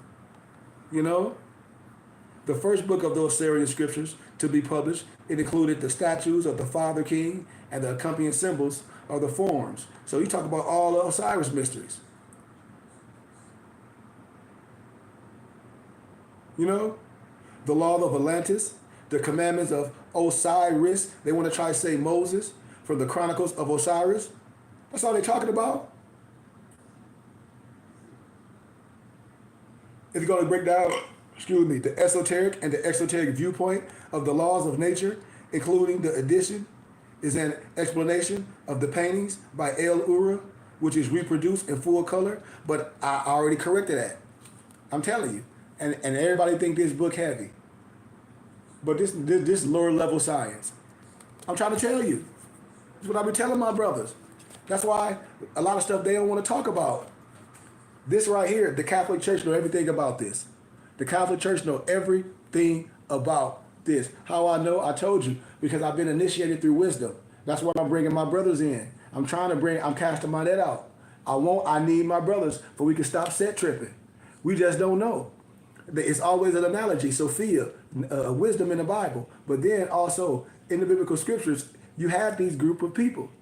I'm telling you, biblically, historically, even when you see the Moorish heads and a coat of arms, you're going to start connecting things. I lectured this a plethora of times. My Noble Alonzo know what I'm talking about. It's so much reference in here, I don't even have time to go over the teachings, to go all over this. But if it wasn't powerful, why in the hell did the Catholic Church take it out? And then I got another book. It's a little book. Oh, what that little? I don't got time to pull it out. But I got a book. It's called it's called Biblical History. A big old little book, almost like this. It's blue. When I used to go to Goodwill and I used to look up books, ancient historical books and commentaries, I'd buy them. And now all that stuff worth money. But in one of the books, it's talking about the god Artemis. Now, the god Artemis is connected to the Sibyls. The god Artemis was melanated. And then in history, they try to whitewash it. That's why it's so important, like in the book of Maccabees, when they say the Gentile whitewash the history books, that's why it's so important to have this stuff. Because if you say you got the story and you don't, it's going to draw you off the breadcrumbs. Because remember, I just said Artemis. Now, I'm in the first prophetess of Mamiwata, the theft of African prophecy by the Catholic Church. This is what they don't want you to know. Watch this. These African deities never walked in the flesh. For more than 1,000 years, the sacred island was free from war, crime, and invasion. Thus, borders were never necessary. Here is where Themis, they call it AR-THEMIS, but when you know what's going on, it's Artemis. Later, the black so-called Diana. You see, in this history, they call it this. Now the black Diana was said to have been born next to the sacred lake, along with Isis, Anubis, and Serapis. More divinities were added as the African and the Elamite or the Tammine populations increased. And see, they know this. And the place was covered up with holy temples and colossal marble statues of the deities. There were clubs, markets, and palaces. White rose processions in honor of some of the deity was always in session. And according to Horton, they maintained a system of bartering in goods and their trade routes to Palestine, Egypt, Libya, Athens, Corinth, Crete, Peloponnese, which is Turkey, and others. You know, it's even poems after this. I mean, it's figures, often referred to in the Western history as mythology, right? Figures, or as Europeans, the ancient black Amazon. Amma equals mother, Zan equals son, mother of the sun people, were historically, and they were African. The oldest militia were probably the Ethiopians, Ethio-Libyans, Scythians, and ancient Colchians, Colchians, of Colix, in what is now South Russia. Now we talk about them Russian icons, y'all. However, large garrisons of the Amazons were scattered all throughout the ancient world, including the Caucasus, the Albania, Athens, India, Armenia, Boeotia, Central Greece, Atlantis, Asia, and even in North Africa. I just showed y'all the book, and I just been showing y'all that all through history. Everything I'm going to say is going to start making sense. All you can say is he just connecting dots. I see it with my eye. I'm giving you witnesses. You see? Watch this though. And even North America, the Amazons were known under many names: the Azones, the Alazones, Siri, Assyrial, Chaldee, Mori, Mauri, Chaldees. They were the original shock troops fighting in defense of the ancient temples and the kingdoms of the black monarchs, Motherite, which dominated the ancient world. It was these black Amazons who were the first to domesticate and to ride chariots and horses when the Greeks did not. They were the first to employ cavalry, and their superior weaponry was made of iron when the Greeks were still using bronze. As initiated priests of the triple-head black warrior hunter, fertility, mommy goddess, Athena, Minerva, Artemis, their extraordinary knowledge of herbs and use of magic and ceremony rituals to achieve political and military objects was unparalleled. Did they take so-called Jesus off the cross and give him hyssop? That's a healing agent. How are people going to know that? The Greeks bitterly referred to them as man-murdering, man-hating. That's what they did to us. They take all your stuff and twist it. Flesh devouring and war lust. That's what they do. I don't have time to show you all the pictures and the remakes and how things was changed.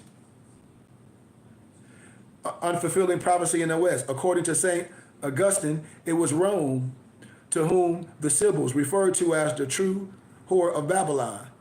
I'm telling you, when you start looking at things, you can start seeing coats of arms.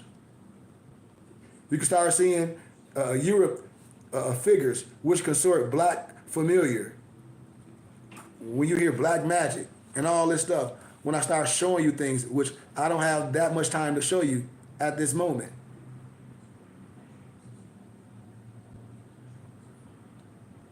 Let me give you a little pictorial. Pope declares age of apostles and prophecy over. All future African prophecies and prophets labeled frauds and heretics. The Levitical Jews, just as the Muslim Arabs, both claim Abraham, who was neither Arab nor Jew, as their divine ancestor. These Jews also claim that their Hebrew prophecies parallel those of the Sibyls. However, they do not answer why the Jews altered the prophecies of the Sibyls, made from their Omite temple in Palestine, just to assure the homology of their fire god, Yahweh, Jehovah, over the Christian Jesus. They plagiarized and published, in particular, Sibylline books, Volume 3, Volume 4, and 5, and widely circulated their own corrupted version of these scattered oracles in the name of Jehovah. No disrespect, research what I'm saying. We are told by Higgins the etymological root of Jehovah, IV or IE, IEUE or IEYL or IEYE, have been deliberately disguised to conceal that it was an ancient praise word for Krishna. Jah is also the symbol atop the Omphite temple at Delphi, and whose image was found in the ancient temple ruins at Thebes. In other words, when this fiction or this faction of Hebrews broke away from the divine African mother, they deliberately disguised their ancestral connection to her and the Onis, who have their ancient roots in Ethiopian India. So you see how when I talk about when a certain group of people that call themselves Hebrew Israelites or whatever form of Israelites, they came to the Canaanite land and killed the Chaldeans in the name of their man god. No disrespect, right? No disrespect. And actually India, according to him, it was actually Krishna, who the Sibyls are said to come after Buddha as the next incarnation of the sun god. These Jews further altered the oracles and placed into the mouths of their own prophets, proclaiming themselves as the persecuted and chosen people, from whom the divine African mother, now changed to Yahweh Jehovah, was referencing. Roman theologian Tertullian, circa 160, circa 230, even admits that, and I quote, the Sibyl, the prophecies, was ancienter than all the heathen learning that told real events, and whose words you have put into the mouth of your prophets instead of the demons. And by this time, African deities were as a rule referred to as the Christianized demons, a Greek word actually meaning spirit or familiar. More profoundly, what is being implied in it above is an admission that the biblical books claimed to have been written by Hebrew prophets may have actually been prophecies of symbols. Over time, being aware of the monumental task and near impossibility of removing all traces of the symbols from written history, the Jews, in attempting to disguise the African pagan heathen origins of the symbols, delineated them as being of Persian, Aryan descent, of the Zoroastrian order. You know what Zoroastrian is.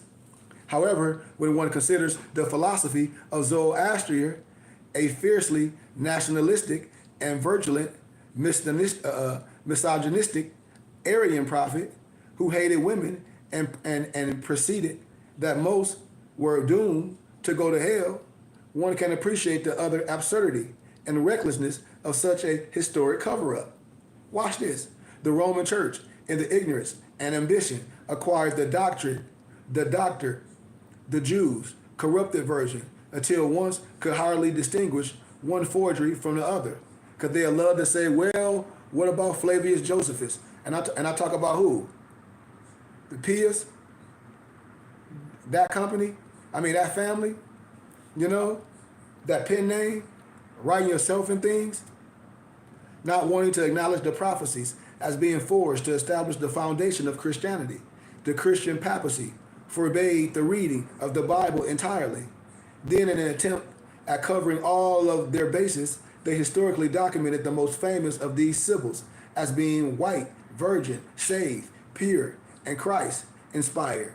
Their official justification being the agitation of the devils, and their replies of the idols lasted until the coming of Christ, our Lord, who brought the olive branch as a sign that the tempest of adultery has passed away. Nonetheless, family, though the Jews and Christians were feuding rivals, they were. It was in both of their interests to suppress the prophetic power, influence, and worship of the divine African mother. As a final act of apostasy, in their corrupt books, they both placed in the mouth of the Sibyls proclamations speaking against adultery, serpent worship, initiations, polytheism, divination, sacrifice, astrology, and astronomy. In other words, the Sibyls were now preaching against the very own source of their own divine authority. And that's what we're doing today. We teaching reverse on our own divine authority when somebody said, we don't need this, we don't need that. Well, the Bible says you need preachers and seers and all that, and we need educators. And if one of your brothers is all that, we need to support that. That's why we don't have nothing. The church is a multi-million-dollar operation. They were contradicting all of the tenets and ritualistic functions of the African and Chaldean religions. And that's the real story when I show y'all. When you be like, oh, now they Hebrews, and they crossed over, and they killed everybody in the fighting age. Who? These Canaanites, these Chaldeans? Who? In their name of what? Yahweh? So, yeah, because we always talk about what?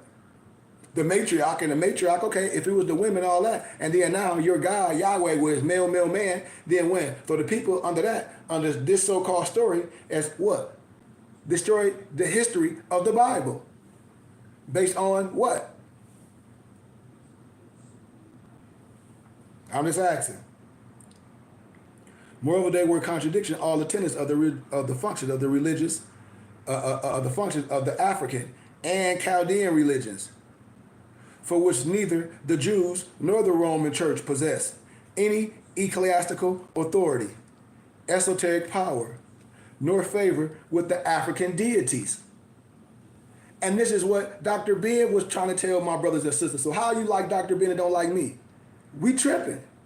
The church fathers did not stop there in their revisionist fervor to justify the abrupt absence of no future symbol prophecies. Since the death of Christ, these church fathers simply placed in the mouth of the Erythraean Sibyls these lies of proclamations. O Lord, thou compel me still to foretell the future, and now rather remove me from this earth to await the blessed day of my coming. All this made up stuff. I just wanted to paint that picture for y'all, man. I have so much more. the so-called black Chaldeans, the world's first master astronomers. You know? It's all there. I'm going to show you a picture of the astronomical chart reflecting the microcosm and celestial worlds, the black Egyptian pyramid surrounded by the holy nimbus, the halo at the top, is actually based on the ancient cone pillar, the womb, the Umphite. Remember the womb, which your feds represent as well? One of the primeval symbols of Isis, and the black Diana, one of the above names, Ififina, or Afafina, or Afifina, Hana, describes one of the oldest settlements of the black matriarchal Chaldeans and Canaanite clans in ancient Syria. Originally named Oenlados by them, they had occupied it since prehistoric times, including during the Battle Empire which they founded in the 9th century. They were invaded by the Assyrians, and many fled to Asia Minor, now Turkey, and founded a settlement bearing the same name located near the ancient Ethiopian, the Mitanno Empire. The name Ephanani, or Ephanani, was later given to the province of Seleucid of Alexander, the Greek generals who defeated the Assyrians and became king of the region of Alexander, death in 323 BCE. Epiphanes also appears to be a corruption of Epiphany with a Y, an ancient word later borrowed by the Christians, but originally meant to describe the ceremonial nights, the vigils held by the masses to witness the literal spirit manifestation of the black goddess, and the goddess especially Isis, Osiris, Sirius, and the black Madonna. All this stuff is hidden right in our face. I'll give you a little more. During ancient times, it was Chaldean priests who manifest materially and mystically the desires of the ancient African gods. That's what we did. We were the magical workers. They came originally out of ancient Egypt, Nubia, Ethiopia. You know? The Chaldean priest, meaning moon mother, honored the divine African mother. That's what we do in Moors. We respect and we what? The mother. Our prophet have her on a rock. That's the fallen nation. She needs to be stood up. Our feds represents our empresses and the birth cycle. Our empresses is the star of the east. Also, there were mathematicians. The Chaldeans were the primary forecasters and validators of astronomical events and divine cycles relating to prophecy and foretold by the Sibyls. That's why they don't want you to know about the constellations and all that and try to say it goes against this. Why? Because they don't want you to know what's going on with the world and how the world was contrived and how you contrived. That's why. That's the mystery of all this, not knowing who you are.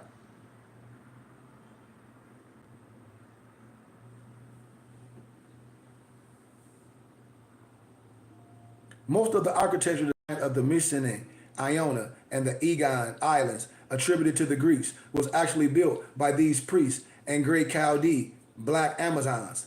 Once these temples were destroyed, then what happened? The Greeks and later the Romans.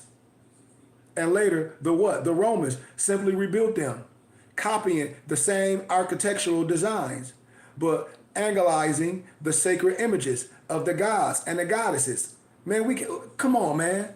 That's why they don't want us. You already hear these Southern Baptist preacher, man. They don't know history.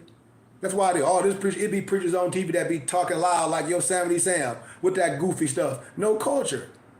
That's why I'm not going to argue with no one. But historically, you off. I ain't going to liberate no people with that trash. As master mathematicians, we did this. In ancient Egypt, the most oldest predecessors were known as the Ketui, or the Ukatus, or the stone builders, who were later called the Morians. You heard me, the Morians, by the European bards, because they were jet black, just like you hear black, as the gypsies in Europe, like the smoke quartz, which bear the same name. However, the name is also a term used for calculating and preceding the motions of spaceships and other heavenly bodies, because the European bards, minstrel poets, who would often buffoon them in blackface, also knew them and the Amazons to be actual builders of the ancient Buddhist structures known as the Stonehenge. It was believed to have been an location for monitoring certain celestial events. I'm telling you, man. And during these times, as the above Roman chart indicates, it was common knowledge that the ancient Chaldean priests were originally Africans. So, once I just said again, let's go back to this biblical story, because it's always going to start checking if these biblical Chaldeans were Africans. Who were these group of people, Israelites or whatever, that came to the continent of Africa, and your God said you to kill all everybody, all the men in fighting age, and destroy them, and now you say we are Hebrew Israelites because you did an act and crossed over, and you went and genocide and killed a group of people in the continent of Africa, which were the Chaldeans, which were in Canaanite land, because your God tell you to do that. I mean, is that what we talk about? I'm just asking. Or what these people you talk about, Europeans, and you trying to say that this you, but then I just paint a picture of the people of the Bible and the landmass that were murdered. And then all the so-called 12 tribes of the Bible is landmass. I mean, what we talking about?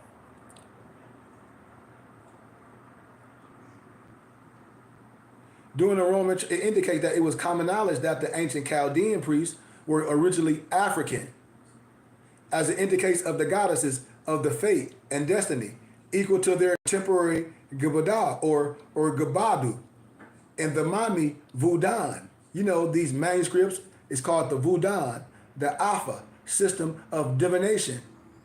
It was through the permission upon entering into the mysteries that the ancient Chaldean diviners received their divinatory and magical powers.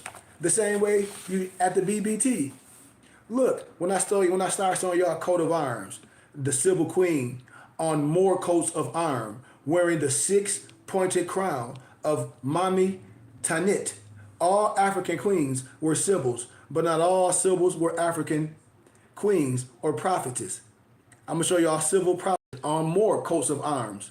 No military leader will conduct tactical operations without first consulting a Sibyl and making the necessary proper appropriations to Mami and the ancestors long before the use of the European saints. Images of Mami or a Sibyl was worn on the coat of arms or hung outside of businesses to protection and good luck. When I show y'all all that, St. Maurice, and I show y'all all those things in Europe on chairs and manuscripts, when I show y'all the Corsica flag, when I teach you about Swarty Pirate and Black Pete, I ain't saying Africa, I'm talking about where? In Europe. When I talk about the ancient and modern Britons, this is what I'm talking about. This is the history that your so-called black preacher ain't gonna teach. That went to seminary. Queen Mother in ancient history. Look at this, right here in history. Here you go. The Moorish coat of arms, the heads. All this that they know is there. All this that they know is there. So when people talk about they don't know this history, don't know we Moors, they lying. When your sisters and brothers become, oh, we some Greeks and we some Greeks, what you mean? That not ancient? What you talking about? You ain't. I can see if you say you understand your Africanness, then I can teach you a little bit more, you know? But we just gonna just say forget it all. That's the problem that I'm telling my people, that I'm trying to show brothers and sisters. They took stuff and Europeanized it. Here go the European motives of the civil priestess. I'm trying to tell you, if it wasn't nothing, why you try to whitewash it? And then try to whitewash the history books. I'm telling you, I know what I'm saying. And everybody on here know exactly. If you talk about they wait for the second coming of Christ, Negroes don't know what it's going to look like. You can't even tell me. Everybody got a different explanation of something. But what we talk about, our culture. That's why I'm telling people, brothers and sisters don't have any culture. We've been stripped of our culture. We've been stripped of our culture. It's just what it is. You know? And nobody can deny what I'm saying. This is for our kids. When we talk about straighten up our crown, this is straighten up our crown.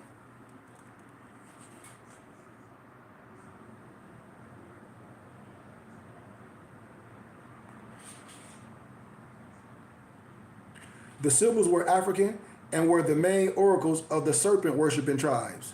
You hear that? Want to talk about the serpent?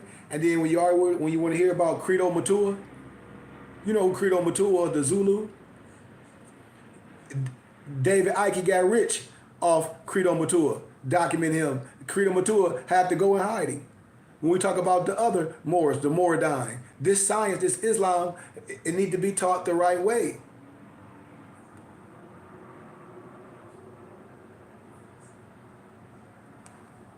They know what this is. I don't have to stay too far in that. But this is facts. You need to research this. Research it. Research it from an unbiased place and come here and learn. Research this book. I told y'all I got this available for brothers and sisters.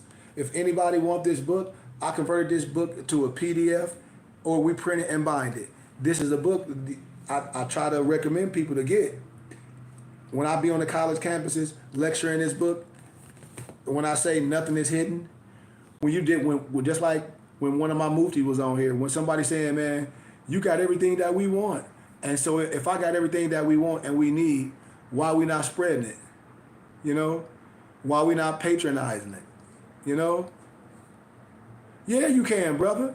Absolutely. Watch this. I'm finna show you how much the book costs. I'm finna show you how much the book costs, brother. Look how much the book costs. $796. $769. I'll be telling people, when I used to be on the college campus, I'm gonna show y'all some other books. If you go on my YouTube channel, I used to do whole videos offering books that cost thousands of dollars. Just yesterday, I showed 5 books, and those 5 books cost over 10 grand. When I do this on the college campus, it don't even be a freaking question. They like, yep. And then the people that want to tax us in receipt, they get it. Oh, I'm sorry, Empress. I'm sorry.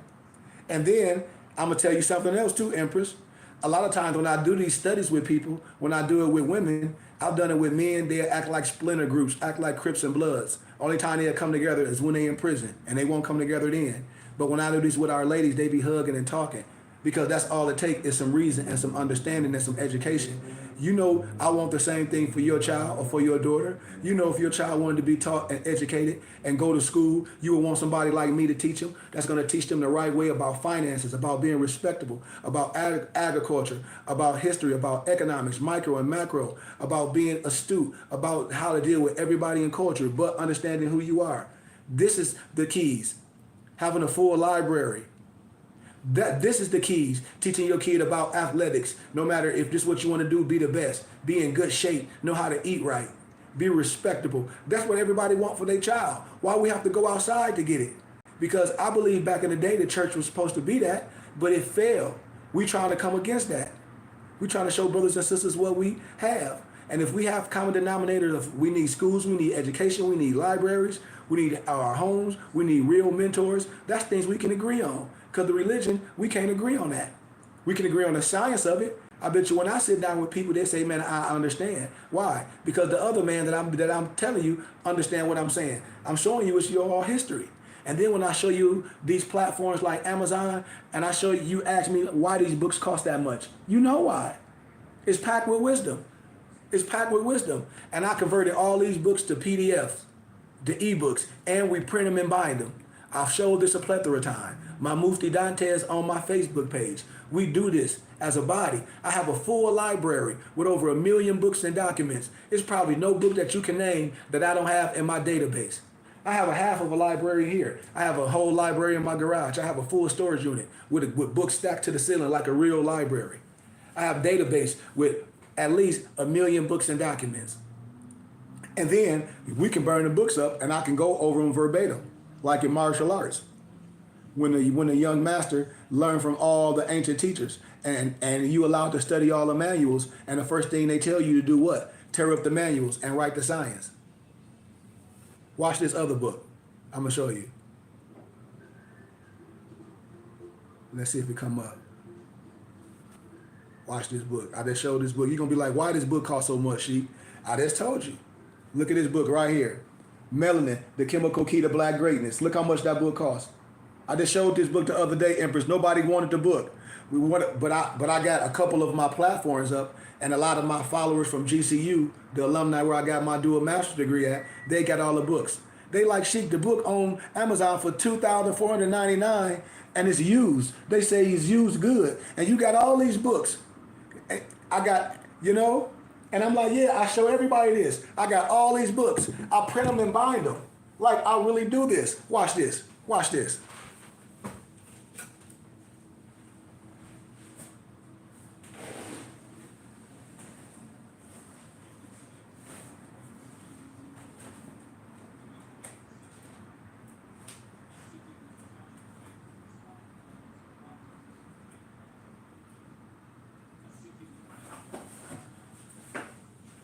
I'm gonna show y'all something. I got a little bit more time.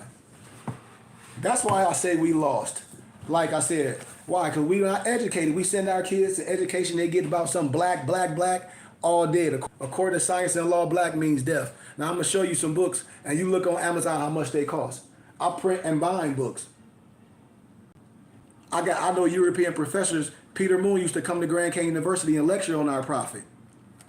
I mean, we print and bind these books. This is what we do at our temple and school. Here go the book right here, Criminalizing the Race History. Remember I just showed you that book? The cover is black and white, but the customer wanted it in color, so I just kept it. I just showed you how much this book costs on Amazon.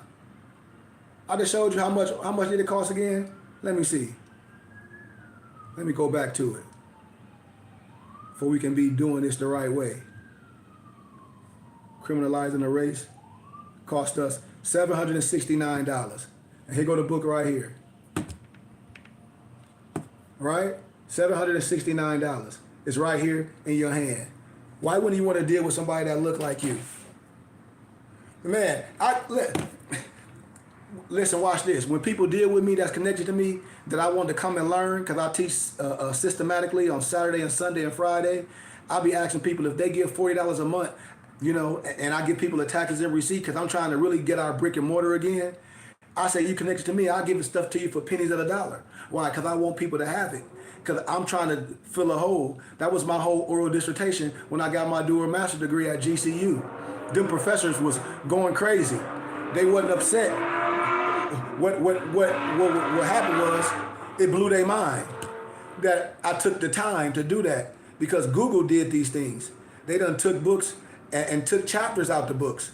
I got a lot of original books that I converted to documents, You say, I will like to get some books, your books. How can I contact you?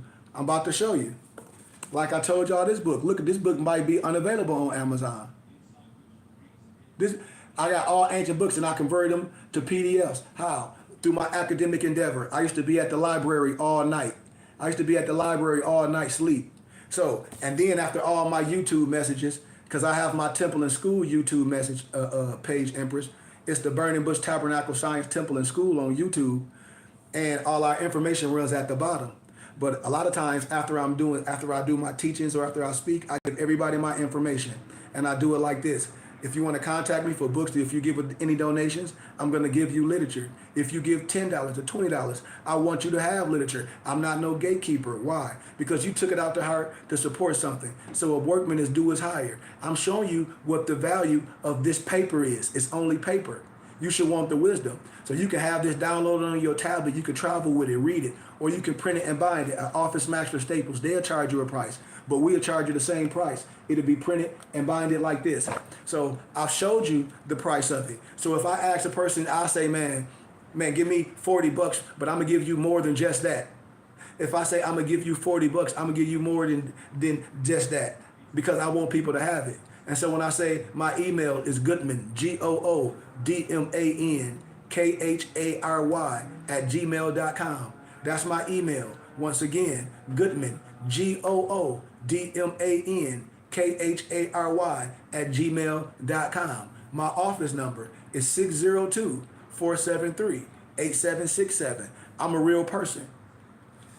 I'm not one of these persons that's doing nothing fake. Yeah, I'll run it back when you get a pen. I'll run it back to you. So all these books, what I'm showing you, and then as I go to the next book, because I just showed you the Criminalizing the Race. So let's write these prices down, y'all, and tell me the total price you get. Watch this. From a couple books I'm gonna show you. Once again, it's Goodman, GOODMAN KHARY @gmail.com. Once again, it's my last name, Goodman, GOODMAN, first name, KHARY @gmail.com. My office number is 602-473-8767.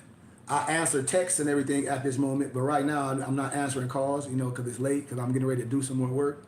But yes, and people can get with me. I send everything to your email right then. I also have a company. It's called mypdfbooks.com. That's books with the Z. You can go in there and buy things. But when you connect it to me, when you my sister, you my close companion, I give you things for small donations because I'm the source. That's why. Of course, I have companies, but when you connect it to me, that's the connection. I'm a school. It's a value when you donate and when you do these things. So when people say how much on my company pages, it's a price. But when you're dealing with me in ministry and when you're a student, when you want to learn, I'm going to give it to you for a nice donation that you can't refuse. So watch this. Yep. That's one of my cell numbers. Yep. I'm in Arizona. I got all this stuff connected to my office and everything. So when it rings, I got like 4 phones. I have to. Well, actually, I got 3. Just for a reason. For my worldly job, I have to have one. But yep, it's connected to the office. So when that rings in the office, a lot of times it might go to the voicemail. Okay, so let's proceed because we got to get out of here. Okay, so this one is $7.69. So I just want y'all to see the value of this. This one is $7.69. So write that down. So the next one we're going to deal with this one. Let's see. This book right here. I showed y'all. Let's see. This one, Melanin, The Chemical Key to Greatness. Right? You see that one, $2,499. Here it go right here. Here it go right here.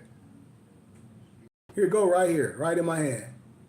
So just 2 books I done showed you is over down to $3,000 for some paper. Why? Why would it be that? Why would it be that price? You never asked yourself? Like Ivor Van Sertima book, Golden Age of the Moors. Let's see how much it costs. When you travel, you can have all this stuff on your tablet. When your kid in school, they can have a whole tablet of history. And then I got a plethora more, of all topics. Let's see. I'll give you a couple more and we out of here.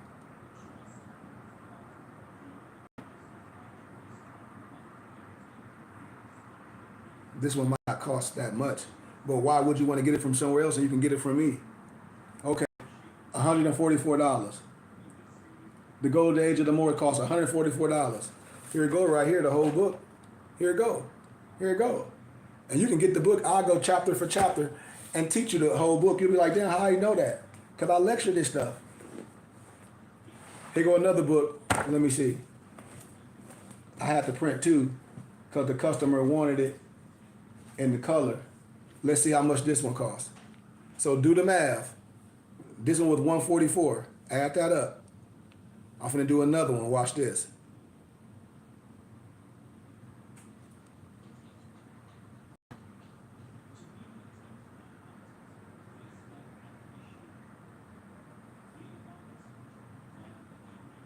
Let's see how much this one costs. $1,117. The Forgotten Cause of the Civil War, right? By Tinsley. Here it go right here. Here it go right here. Here it go right here. It's in black and white, but I had to reprint it, the cover. He just like, man, I just want the cover in color, so I reprinted it because he wanted the cover to look. That's how the cover looked. I said, okay, whatever. If that's what you want, whatever. But that's how we do. All my college students like, man, I don't care about no color. They want the wisdom. And that's why I be laughing at the difference of us. We be so technical and be so stupid. People, my students be like, man, they stupid. They're like, a lot of your people don't even know who you are and what you have. Like I got everything. Edgar Case, so much wisdom that I print and bind. the Akashic records. These just some of the pieces of wisdom. You know, forbidden knowledge, secret societies. I even got the Russian icons. You know what I mean, by Vladimir Ivanov. I got so much old ancient history. You know, when I be talking about a trustee on false arrest, people need to know. They don't even know who Charles A. Wiseman is. So just those couple little books that I just showed y'all, it's thousands of dollars. I haven't even showed a tittle of what I have access to. And that's what I'm telling people when I say use me as a source. It's like when I tell people use me as a source. We don't have to make all these other platforms big. And the thing that I like about my college students, the European college students that I met on college, they don't go to Amazon or nothing. When they talk about books, everything, the first thing they do is like, oh, let me call Sheep. It don't matter what time it be. Especially when they know it's about making money, which is a good thing. Ecclesiastes chapter 10, verse 19, wine is made for laughter, but money trumps all. I'm providing a good service. I'm doing business with the other man. My people should do business with me, especially if you're a researcher, especially if you have children. I can build your whole library, and then you should come to class and give small donations. I give you your taxes and receipt. We giving everything away to Uncle Sam, and we want somebody to beg. We gonna go beg some people. We want some welfare. We want all that stuff, and we giving our wisdom away. We giving everything away, and begging. So that's what I'm here to show my brothers and sisters. So Empress, like I tell everybody, use me as a source. Use me as a source, and we can build everything we need. We don't have to be talking about what somebody else is doing, or hating on somebody else, or when you hear somebody teach, they tell you to go to some store and buy a book for thousands of dollars because they're getting a kickback. No, that ain't how this works. We don't need no kickback. That's why I tell people, I said, no, it's nothing nobody talk about on social media or have that I'm not going to have. Why? Because I'm anointed, I'm consecrated, and I was initiated to the wisdom. Anything people are going to talk about, I'll be able to clear it up. You know, from love. Based on if you want the truth, because the truth should make you free. And the reason why we don't know, and all my brothers and every European that I teach, that I study, that I teach their kids, it said, because we're not introduced to the wisdom. Now here it is, your brother, somebody that you met on the internet, that's speaking the truth and love. That should be easy gravitation. That should be easy gravitation. When most Europeans look at my background, they're like, man, this man do got an education. This man do have his own temple and school. This man have been through these walks or these different crafts to get to where he is. They're like, what are we talking about? We should not be dissing each other like that. How? We should be sitting on the pedestal. Why? If we're going to talk about Dr. Ben, John Henry Clark, Ivan Van Sertima, Sheikh Anta Diop, Dr. Francis Cross Wilson, Amos Wilson, all these figures that's gone in the flesh, peace be among them, in the flesh that was real, that was doing the work, and I'm alive, and you're going to hate me, and we're not going to support me the same way? All these people died and gone. Some of them was poor. Dr. Ben died in a retirement home. We don't have to do that. We don't have to be talking about the schools don't teach nothing, but we got teachers with all these letters and degrees behind their name. You can get that with us. We can build it. So when we say that science is not there, yes, it is. It's been here in our face. It's been collecting us, dust. Our teachers, the ones that know this, have took an oath. What? Not to teach you this. The oath is the check. And then the ones that's afraid, they'll say, oh, the knowledge like this, it'll get you killed. Well, damn it, kill me. You see, some stuff I ain't concerned about because I ain't took no oath. I'm not no whistleblower. I'm telling you, I am the shrine. I'm not no shriner. I confer degrees. That's why I can stand tall like this. That's why I can speak like this. That's why I can go to academia and all different religious houses. That's why I can have allies that really deal with me because I tell the truth. And none of my people can say I've lied to them about anything that I'm promulgating or demonstrating or trying to show my brothers and sisters to wake them up. Historically and educational and financial wise, because everything I'm saying can be proven. This is what I'm saying. So it has to be a time for liberation or solidarity. And what's going to get us to liberation and solidarity is understanding who we are, our nationality and our spirituality, and understanding our taxation status with these dollars. Everything else, meaningless. Everything else is meaningless. And that's what it is. We're not introduced to the information. I guarantee you, if I sit a brother that said he want to be a Freemason and sit him down with the wisdom that's been bestowed for me from the Holy Spirit and from me being introduced to the wisdom and my academic endeavors and all my different connections, I bet you those brothers will be inspired. I bet you a lot of them will cry if they're sincere, if God is in their heart. I bet you they'll go back to any establishment that they trying to get with and be like, well, why no one told us like this? They should have a whole bunch of questions. You know. This what I be saying. When you see anything that I have on, like these fezzes and all this, it comes from in-house. Turbans, kufis, everything, it comes from in-house. Everything comes from in-house. So that's what we need to be talked about. We don't have none. We don't own none. We don't produce nothing. We are producers here. And this is what I always try to tell my brothers and sisters.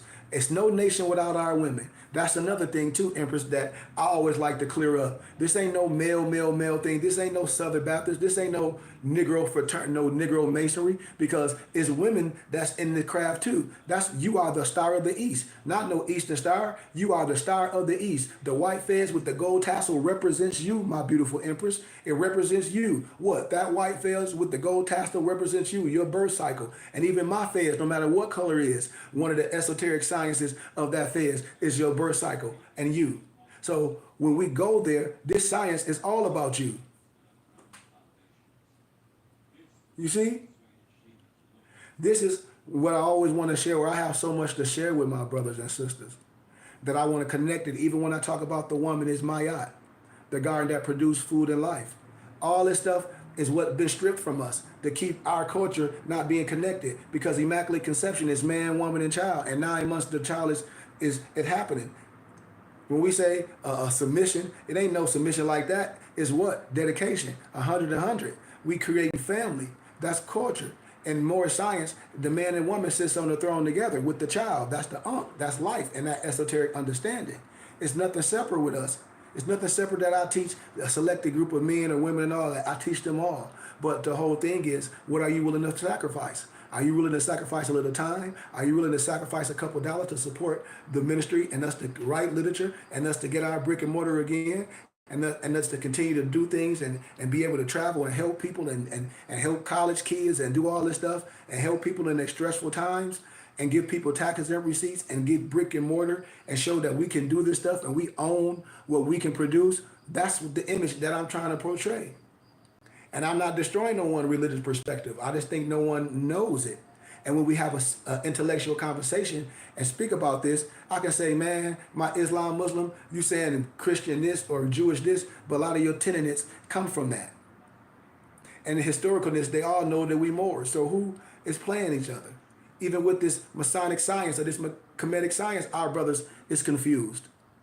And what we're here to do is save our brothers from confusion. And what saves us? Knowledge. What saves us? Wisdom, knowledge of self. What is Hosea 4:6? My people are lost. My people are destroyed. Due to what? Lack of knowledge of self, who they are, the cosmos, everything. We're destroyed for a lack of knowledge. We're physically alive but spiritually dead. We have no culture.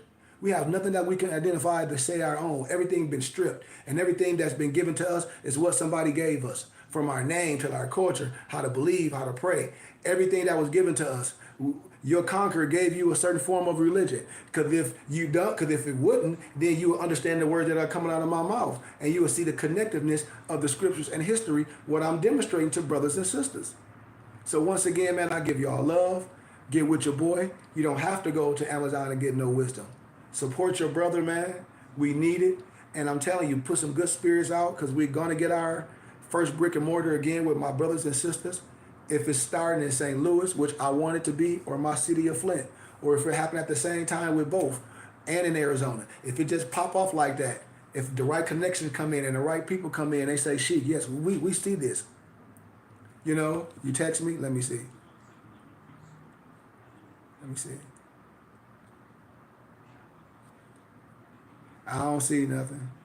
602-473-8767. Maybe I got to clear some stuff because, man, I got so much stuff. Maybe I got to clear some of my phone stuff. I don't know. But I didn't get a text. But it's 602-473-8767. So I don't know. I think that's that one. But I got another number too, office number. I can give it to you. But my email, that should work better. I don't know. It probably just didn't go through yet. But any questions or anything anybody need or anything anybody want to ask or anything anybody want to share before we get out of here? I know I've been running my mouth for 2 hours and y'all been listening. So thank you.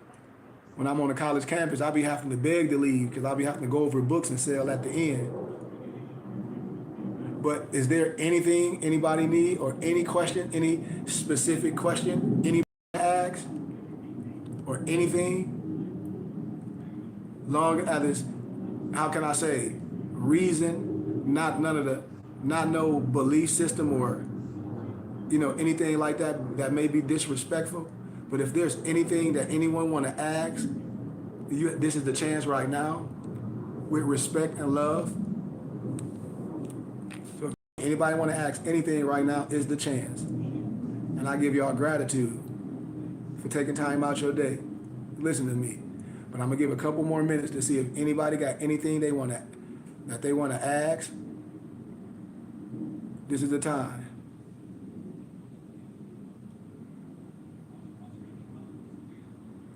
Oh, you said the Fed's book is deep. Gratitude, brother. I give honor. And like I say, when people be saying this and that, I say, I'm inspired too. And if I'm inspired, I just want to give some of my inspiration to my brothers. I want to clear some things up so when people can't be gate kept,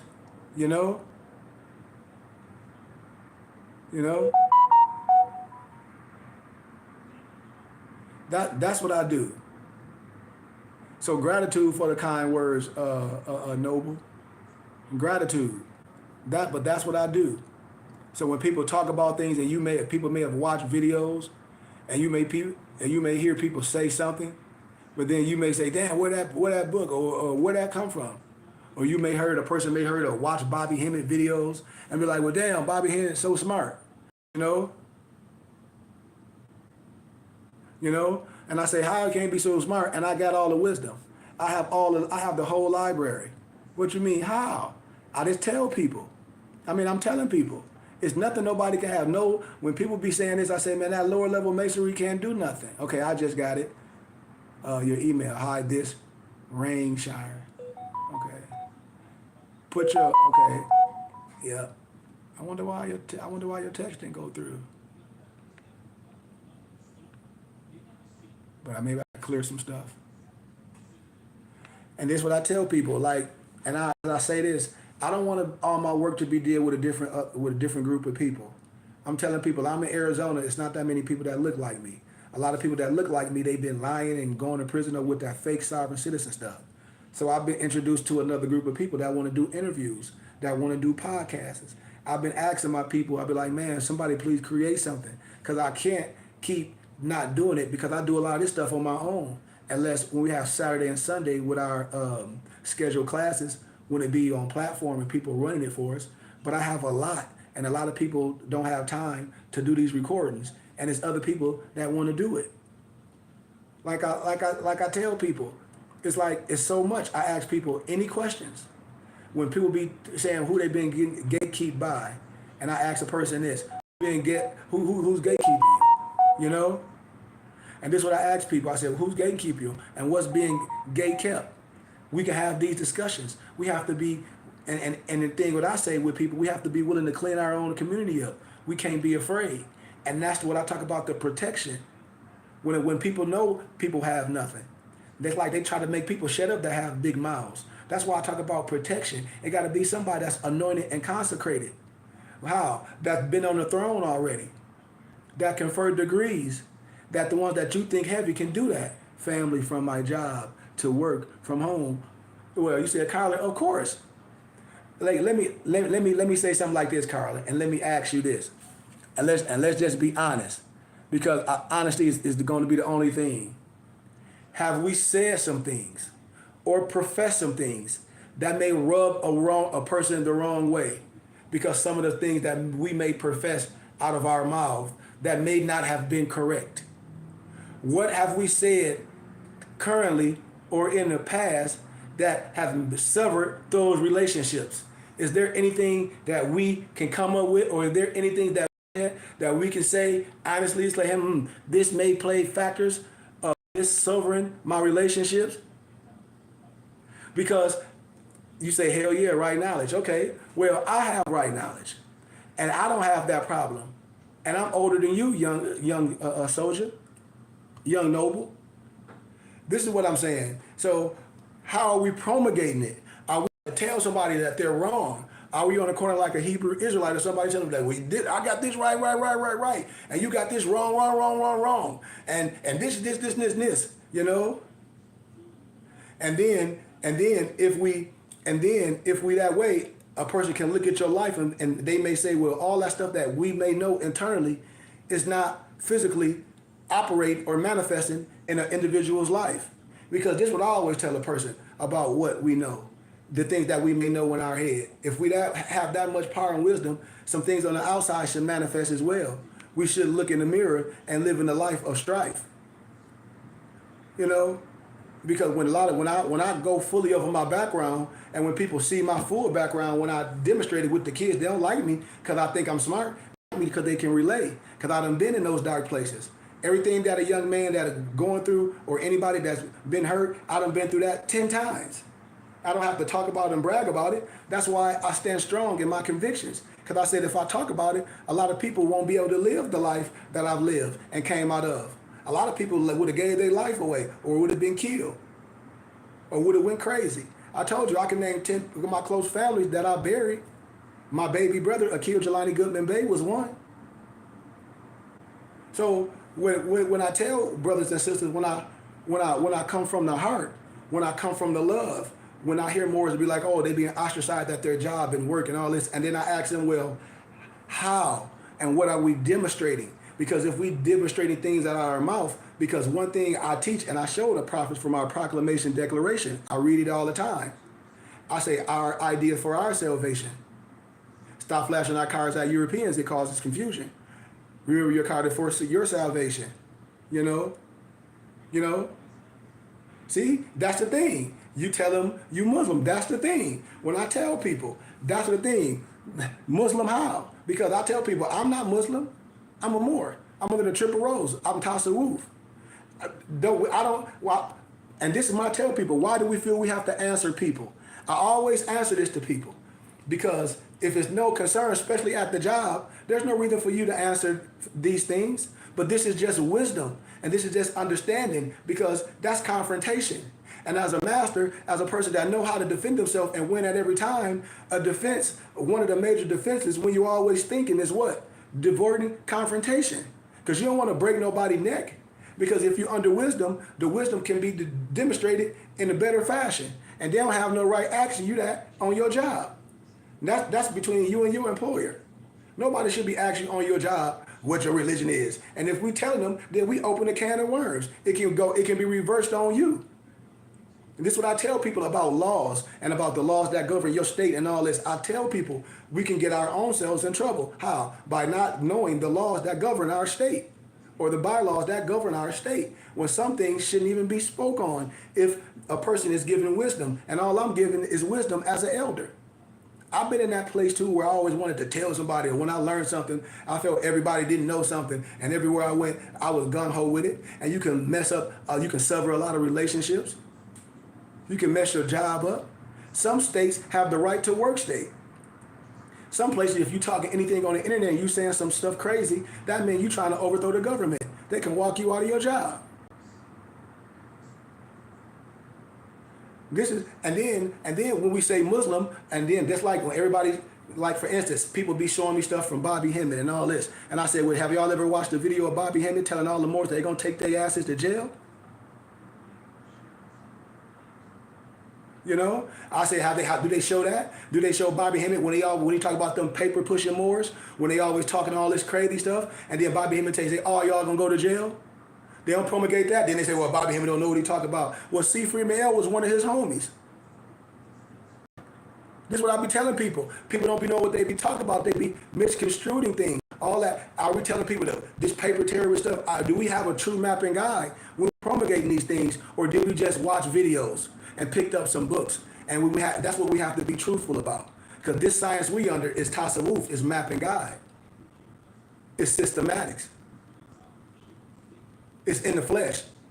So what are we promulgating? That's what I always ask people. And that's why some things may be going wrong for us. What we promulgated is just like anything else. We have to pay for some of those things.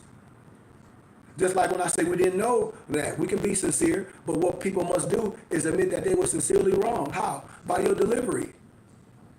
Because wisdom don't hurt. You know? You know?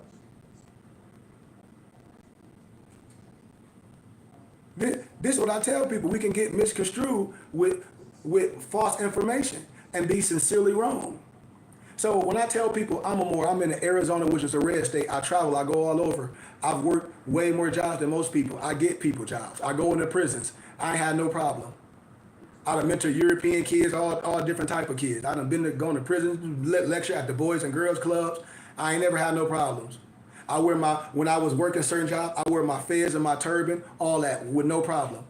I had one job with a European tried to say something. I went to HR. The HR people got scared as hell. When brought him in here, he was like, man, that's not no hat. That's his religious headdress. Didn't he tell you that? Boom, boom, boom. I said, no, I'm fine. We cool. So this is what I tell brothers and sisters. I come with love as an elder. I guarantee you it's something that we said and something that we done to have it like that. Because I operate every day in the flesh. That's why I be on the internet. That's why I show people my real life. I done have basketball teams and soccer teams. I done tutor people, kids that don't even look like us, you know? So when people be saying, oh, well, more because I'm teaching them the truth and all that, what are we teaching? Are we teaching saying that this is better than that? That may be it.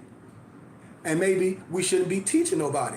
Because when we telling somebody something, we shouldn't have to tell them nothing. How? The outward appearance should explain what's inside. Especially if it's pleasurable, especially if it's more science. They judge me on the Moors from Chicago, South Side. See, now we got to start dealing with the real. Now, once again, I say, how can somebody judge you a part of something? Are you part of the South Side of the Moorish Science Temple? Or are they saying they part of this gangster Islam stuff? When you see these thug Negroes saying Aki with guns. So this is the thing that I'm asking brothers and sisters. Because if that's the case, we have to be honest. Because it ain't no such thing as no gangster Muslim. It ain't no such thing as no gangster Moor. This is what I'll be asking people. Are we hiding behind religion to hide our illegal activities? I ask brothers this all day. Because in Chicago, yeah, you had the temple. So I ask people, what? Are you affiliated with Moors in Chicago? That's the next question I ask brothers, because we got to get out of here. But I'm glad we're having dialogue, so I'm not going to leave. What type of Moors are we dealing with in Chicago to be judged like that? Because I have a mom and a dad, and my mom and my dad is my biggest supporters. They judge me on the Moors from Chicago. You say they judge me on the Moors of Chicago. Who judge you on the Moors of Chicago, like in a good way or a bad way? That's what I'm asking. That's all I'm asking. If they judge you on a good way, in a good way, then that should be a good thing, and nothing should be happening on the job and with your family.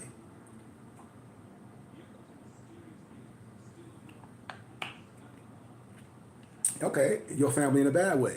Well, my mother and father is my biggest supporters. My dad be all on here. My dad travel with me. We getting ready to have our 5th annual Moorish Ball. My dad, PhD, everything. My mom is too. I'm their sheikh. I'm their teacher. I'm their rabbi. But my dad is my elder, because that's my father. So when people be saying these things, I say, well, how? Because Moorish science is for the family. And nowhere I went, nobody I talked to that didn't know Moorish science, or people, mothers and parents and things, when I talk to them, they say, well, that ain't what my son teaching. That ain't what my daughter teaching. I know so many people that got walked out their jobs, and I already tell them they're going to get walked out their jobs. You can ask any of my muftis. A lot of them on my Facebook channel. They'll be like, yep, Sheikh is not telling you nothing wrong. A lot of places is right to work states. A lot of Moors be talking that squatting in houses. I know so many people went to jail. In Florida, squatters have no rights. I know a lot of people talk about some, I'm going to get this sovereign citizen package. That's some European stuff, Roger Elvick. So I understand why parents will feel a certain way when their kids coming and all of a sudden coming with some rhetoric that they got off the damn YouTube, and all the stuff they got off the YouTube, that ain't no real life. You ain't seen nobody demonstrate they using these Negroes as crash dummies. Ain't nobody rich. Ain't none of that happening like that. It's all fugazi. It's all sovereign citizen oxymoron fugazi. So if that's what we promulgating to our parents and at work, then yeah. Because I know plenty Muslims at work. I just broke down. I know so many Muslims that at the jobs, they wear their kufi every day. They ain't walking around telling people I'm Muslim. That should be easily recognized. How? By the kufi they got on their head. Some of them wear the tunic, you know. A lot of them, some of the pale ones, and then some of the Sunni Muslims, they wear the tunic to work. Then I know some Nation of Islam brothers. Some of the Nation of Islam brothers, they don't wear the kufi. Some of them that understand that want that chiefdom, they do. But when I tell brothers and when I talk to brothers, how we getting in trouble at work for your religious right? How? And I ask brother people, why do we got to explain that? I had to engage in some formal conversation for people to be asked me that. I had to engage. And this is what I be telling people is that what? We engage. We went in competition with a person that we weren't even supposed to be in competition with. Like the analogy I give of Larry Bird and Michael Jordan. When Larry Bird asked Michael Jordan, I'll play you for the Big Mac. But if Michael Jordan win, what did he get from Larry Bird? Nothing. This is the thing that I'm telling people. Once again, I always go back to why are we explaining who we are? Hold on. Here I come. What's up? Hi. You hungry? You stuck with me all week for Tuesday. Oh, Lord. What you say, Noble? They called me the devil and treat to stab me all women, though. You said what? Let me see. What you say? We got to get out of here. My empress just got here. You said they called me the devil and treat to stab me all women, though. I ain't get that. They call you the devil, the tree. Because like I said sometimes when we get a little bit of wisdom, we get excited. And we go to our families, tried to cut me. And we get excited and we go back and we try to tell people stuff. And we just I just break that down. The thing that Negroes and families argue over all day and be a part of the same noble is what? Religion. You just explained what one of the things that I've been telling people. So that can't be the way. How? Because if families can argue with something, and then if somebody has something, and then they might take it wrong. I just reading, and that's what I'm telling you. A lot of our parents have so much convictions. How are we gonna convert our parents when they can really judge our life to be like, you ain't even living that life like that? That's what I be telling people. How can we say something that's so good and try to tell our people, our parents, or anybody in our family wrong when our life ain't even like that? They can say, well, it ain't working too good for you. Why? Because they can say you ain't got a goddamn thing to manifest of what you know. I tell you people, I know a lot of people in prison that know some stuff. But if you're so smart, why you locked up? Whatever the wisdom can be that valuable, because you should be using that what? To get yourself out, or never been in that situation to do that. This is wisdom. So the first thing of healing. But the first thing of healing, I tell my brothers and sisters as I close, is admitting that we effed up. Is admitting that we were, had a major role in some of the things that we've done. No matter if the relationships can be severed. But you don't do that for nobody else. You do that for you. Why? So we can move on. Because a lot of people be beat stuff and just beating it. And it's like you're going to beat something till it becomes violent. And that's what a lot of people do. I tell a person like this, a lot of people be playing.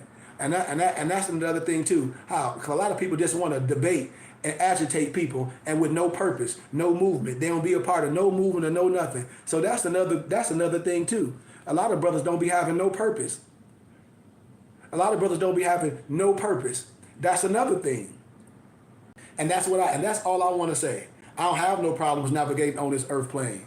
So when Morris come to me and say, oh man, my job is, and I say, what are you saying on your job?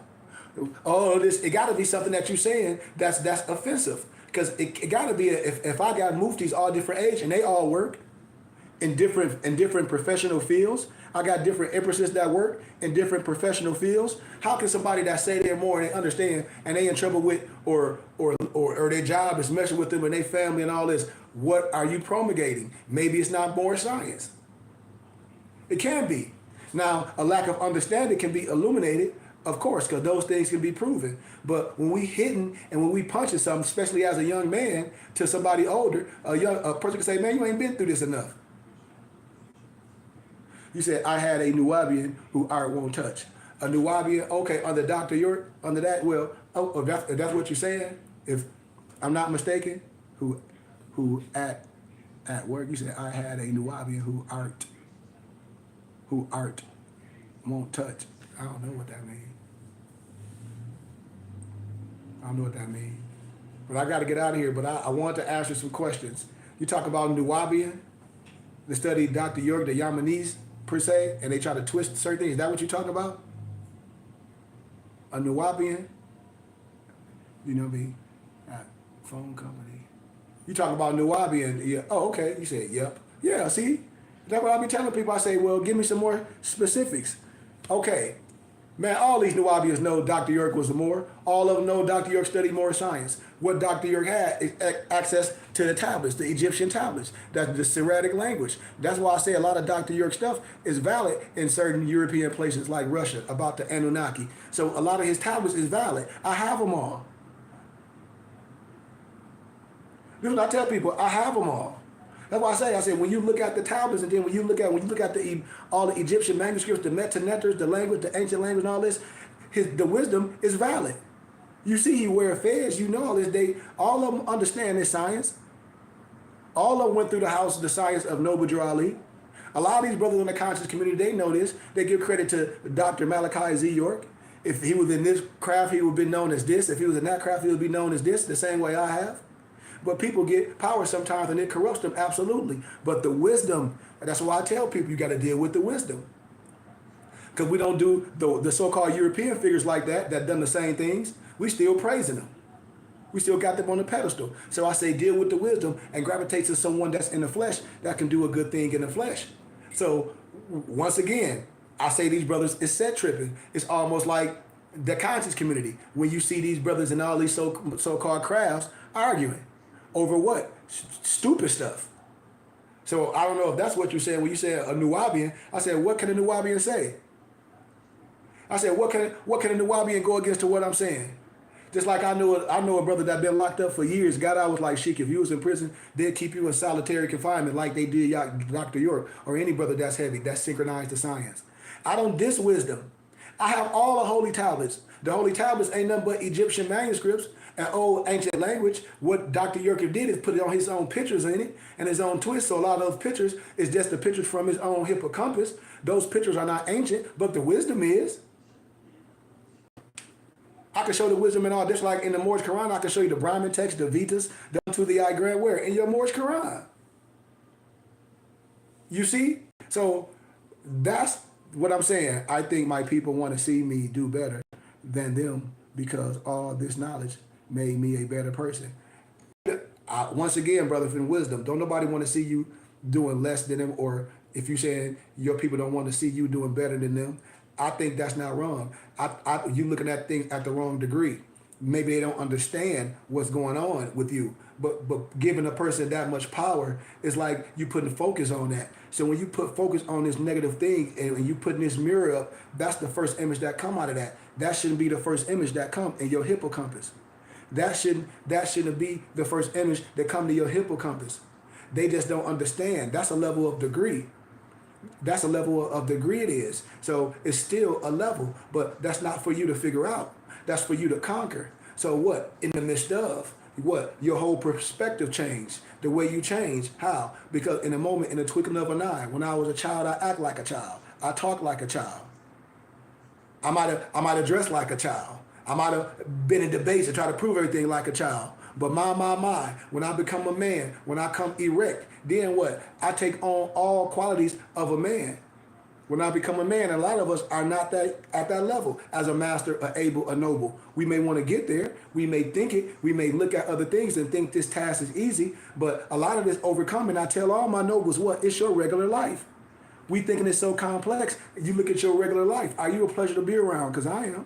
Can you work with everybody? I don't know. Could you? Could you go to a job and do your job and take your black bleep, bleep, bleep, bleep, bleep home? I don't know. Because I can. Because I can go work with anybody and adapt anywhere and come home. And if I'm working with a whole bunch of Europeans, they'll love me. Because they already know who I am. I don't have to explain. And I'm going to put you in check. That ain't nothing you should be asking me. Because have you seen a European that go to work with a yarmulke on? Do anybody ask them what's their religion? No. You know that. You know that. You don't go to work and nobody asks no Jewish when they got their yarmulke on, or Indian with his turban on, or Al Islam Mullah with his kufi on. This only be Negro stuff. And this is what I be saying. This only be black nigga shit. Excuse my candor. This is what I mean. I say it all the time. Why? Because Negroes always love what? Confrontation. They don't want systematically being taught the right way. So what we have in the real world? Issues. None of my muftis have these issues. Why? Because I be telling people this science is basic. You know? The science is basic. This what I be telling people. And when you know how to build, it ain't nothing about fight with no gun. You don't have enough guns. You fight with wisdom. You fight with understanding. You fight with, well, look, I have the right to do this, the human right. How? Because I can prove it. How? With unverbal communication. How I sign things, how I walk, how I am. I don't have to prove nothing to no regular worker or have conversation or have confrontation with somebody that's not signing my check. This is what I tell people. This stuff is simple. I'm not 48 and navigated all across this world and had jobs in blue collar jobs and graduated from academia and travel and go to Masonic houses and go to Jewish houses and all that. But I'm still not accepted with my brothers and sisters. I knew this was going to happen. And that's why I said we lost. Even my dad said, my dad is an elder, 79. Like I tell people, we ancient Amazigians, we free people. The only Masonic science you should want is right here, unless you just want to be part of the Boy Scouts. You know, we can build our own infrastructure. So when I tell people, a lot of times we have to, make good at some of the things we did. Just like we didn't know who we are before we joined certain groups and things. But we know now, we give those things back. So right now, if a person can really think in retrospect, because we should never, none of our religious words of our theory should go out to harm no one. That's number one in this Islam or whatever we feel. So the first thing we got to do is make what? Homage and be like, wait, you know what? I was wrong. To what? To go back in the right manifestation. That's the only thing I tell brothers. Because how can I be a more and I represent, maybe you agree with me and what I represent. And I'm telling you, and I'm 48 and I live a real life and I travel. I probably do a little bit more than some people. You might do a little bit more than me. I don't know. But I travel, I go everywhere. I'm in a rare state of Arizona. I talk, police see me everywhere. Nothing happened. I teach the right way. So when I ask brothers, what are you promulgating? And give me some examples of why this may be like that. When brothers and sisters give me specific topics, they're just like if I was defending you in your best interest. I can't defend you if you're not telling me the whole truth. And then I figure out you lying. I'm going to drop you like a bad habit because I got to base my defense on the truth. So if brothers and sisters are not being willing to tell the truth, and I'm not saying you are or you're not noble, that's a whole thing with healing. And when you start dealing with the common denominator of what's been said, when we start dealing with the common denominator of what's been said to people that we may feel might not have hurt us, but do we know it might not have hurt that individual? Because when we mad or when we angry, especially when Negroes argue about religion, boy, some things can be said. Some things can be said, especially from a young pup. If a young pup excited and heard something and clearly don't know it. I said, what do a young pup have to be doing telling the elder something? The young pup should know how to bring peace. Should know how to take that and reverse that wisdom and accept it. And what? Listen, be slow to speak. That shows wisdom. You ain't disagreeing or agreeing when you slow to speak and you don't say nothing.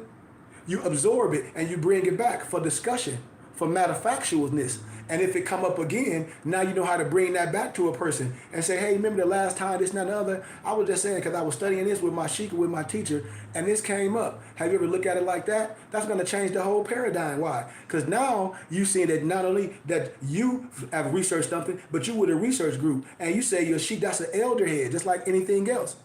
Just like martial arts, when you come back and learn a different form. Hey, man, I was in class, sensei or one of the master students showed me this form or this peon. You see what I'm saying? So it's a system of understanding. It's a system, okay, well, show me what you've learned, not show me what you've heard or what you think. It's no system. It's no agreement where from those on that level. That's just how you feel. And that's what we do with information. I'll tell somebody something, and then it is a person to say totally different things. How? Because that's how it goes.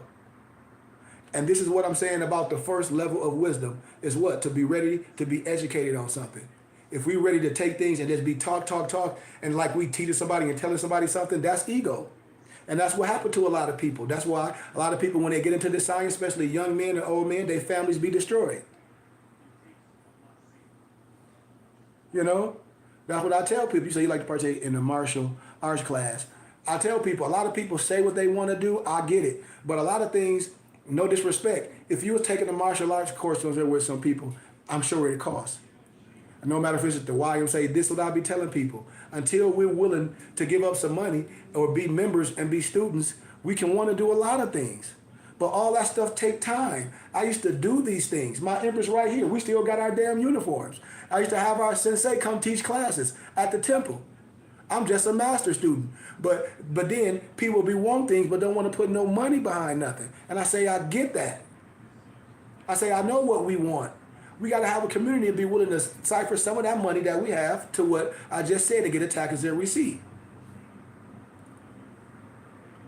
This is what I tell people, man. I give honor to everyone. I love everyone as I close.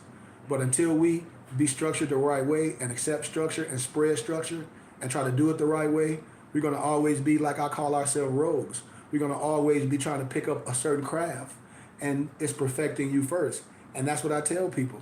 A lot of people are looking for outside things to affect the end. It never turns out right. Those are tools in the toolbox after you perfect yourself. And people still missing it. If you want to be a so-called Freemason, and I'm the Archon, and I'm showing you the way, and the Elder, the way should be shown. Why? Because it's proven valid. A lot of people doing their own thing, and that's what don't work for young men and then women. We don't have any structure. I said we pick up a book and a craft, and I say, okay, well that's still more science. How? What you mean? The map and the guide to show you. So a lot of the stuff that's outside, you'll be like, man, all this stuff is outside. Once you're under a certain systematic, inspiration to come, and you'll know this come from you. But a person haven't been through basics to know anything that they'll pick up will already be given. So the inspiration will be there. You will know how to come at this and won't be saying, I studied this. You will say, this is a tool that I studied. This everything, the language will change. So I'm out of here, man. So like I said, I'm out of here. I love y'all, but that's what we need. All that comes with me. You know?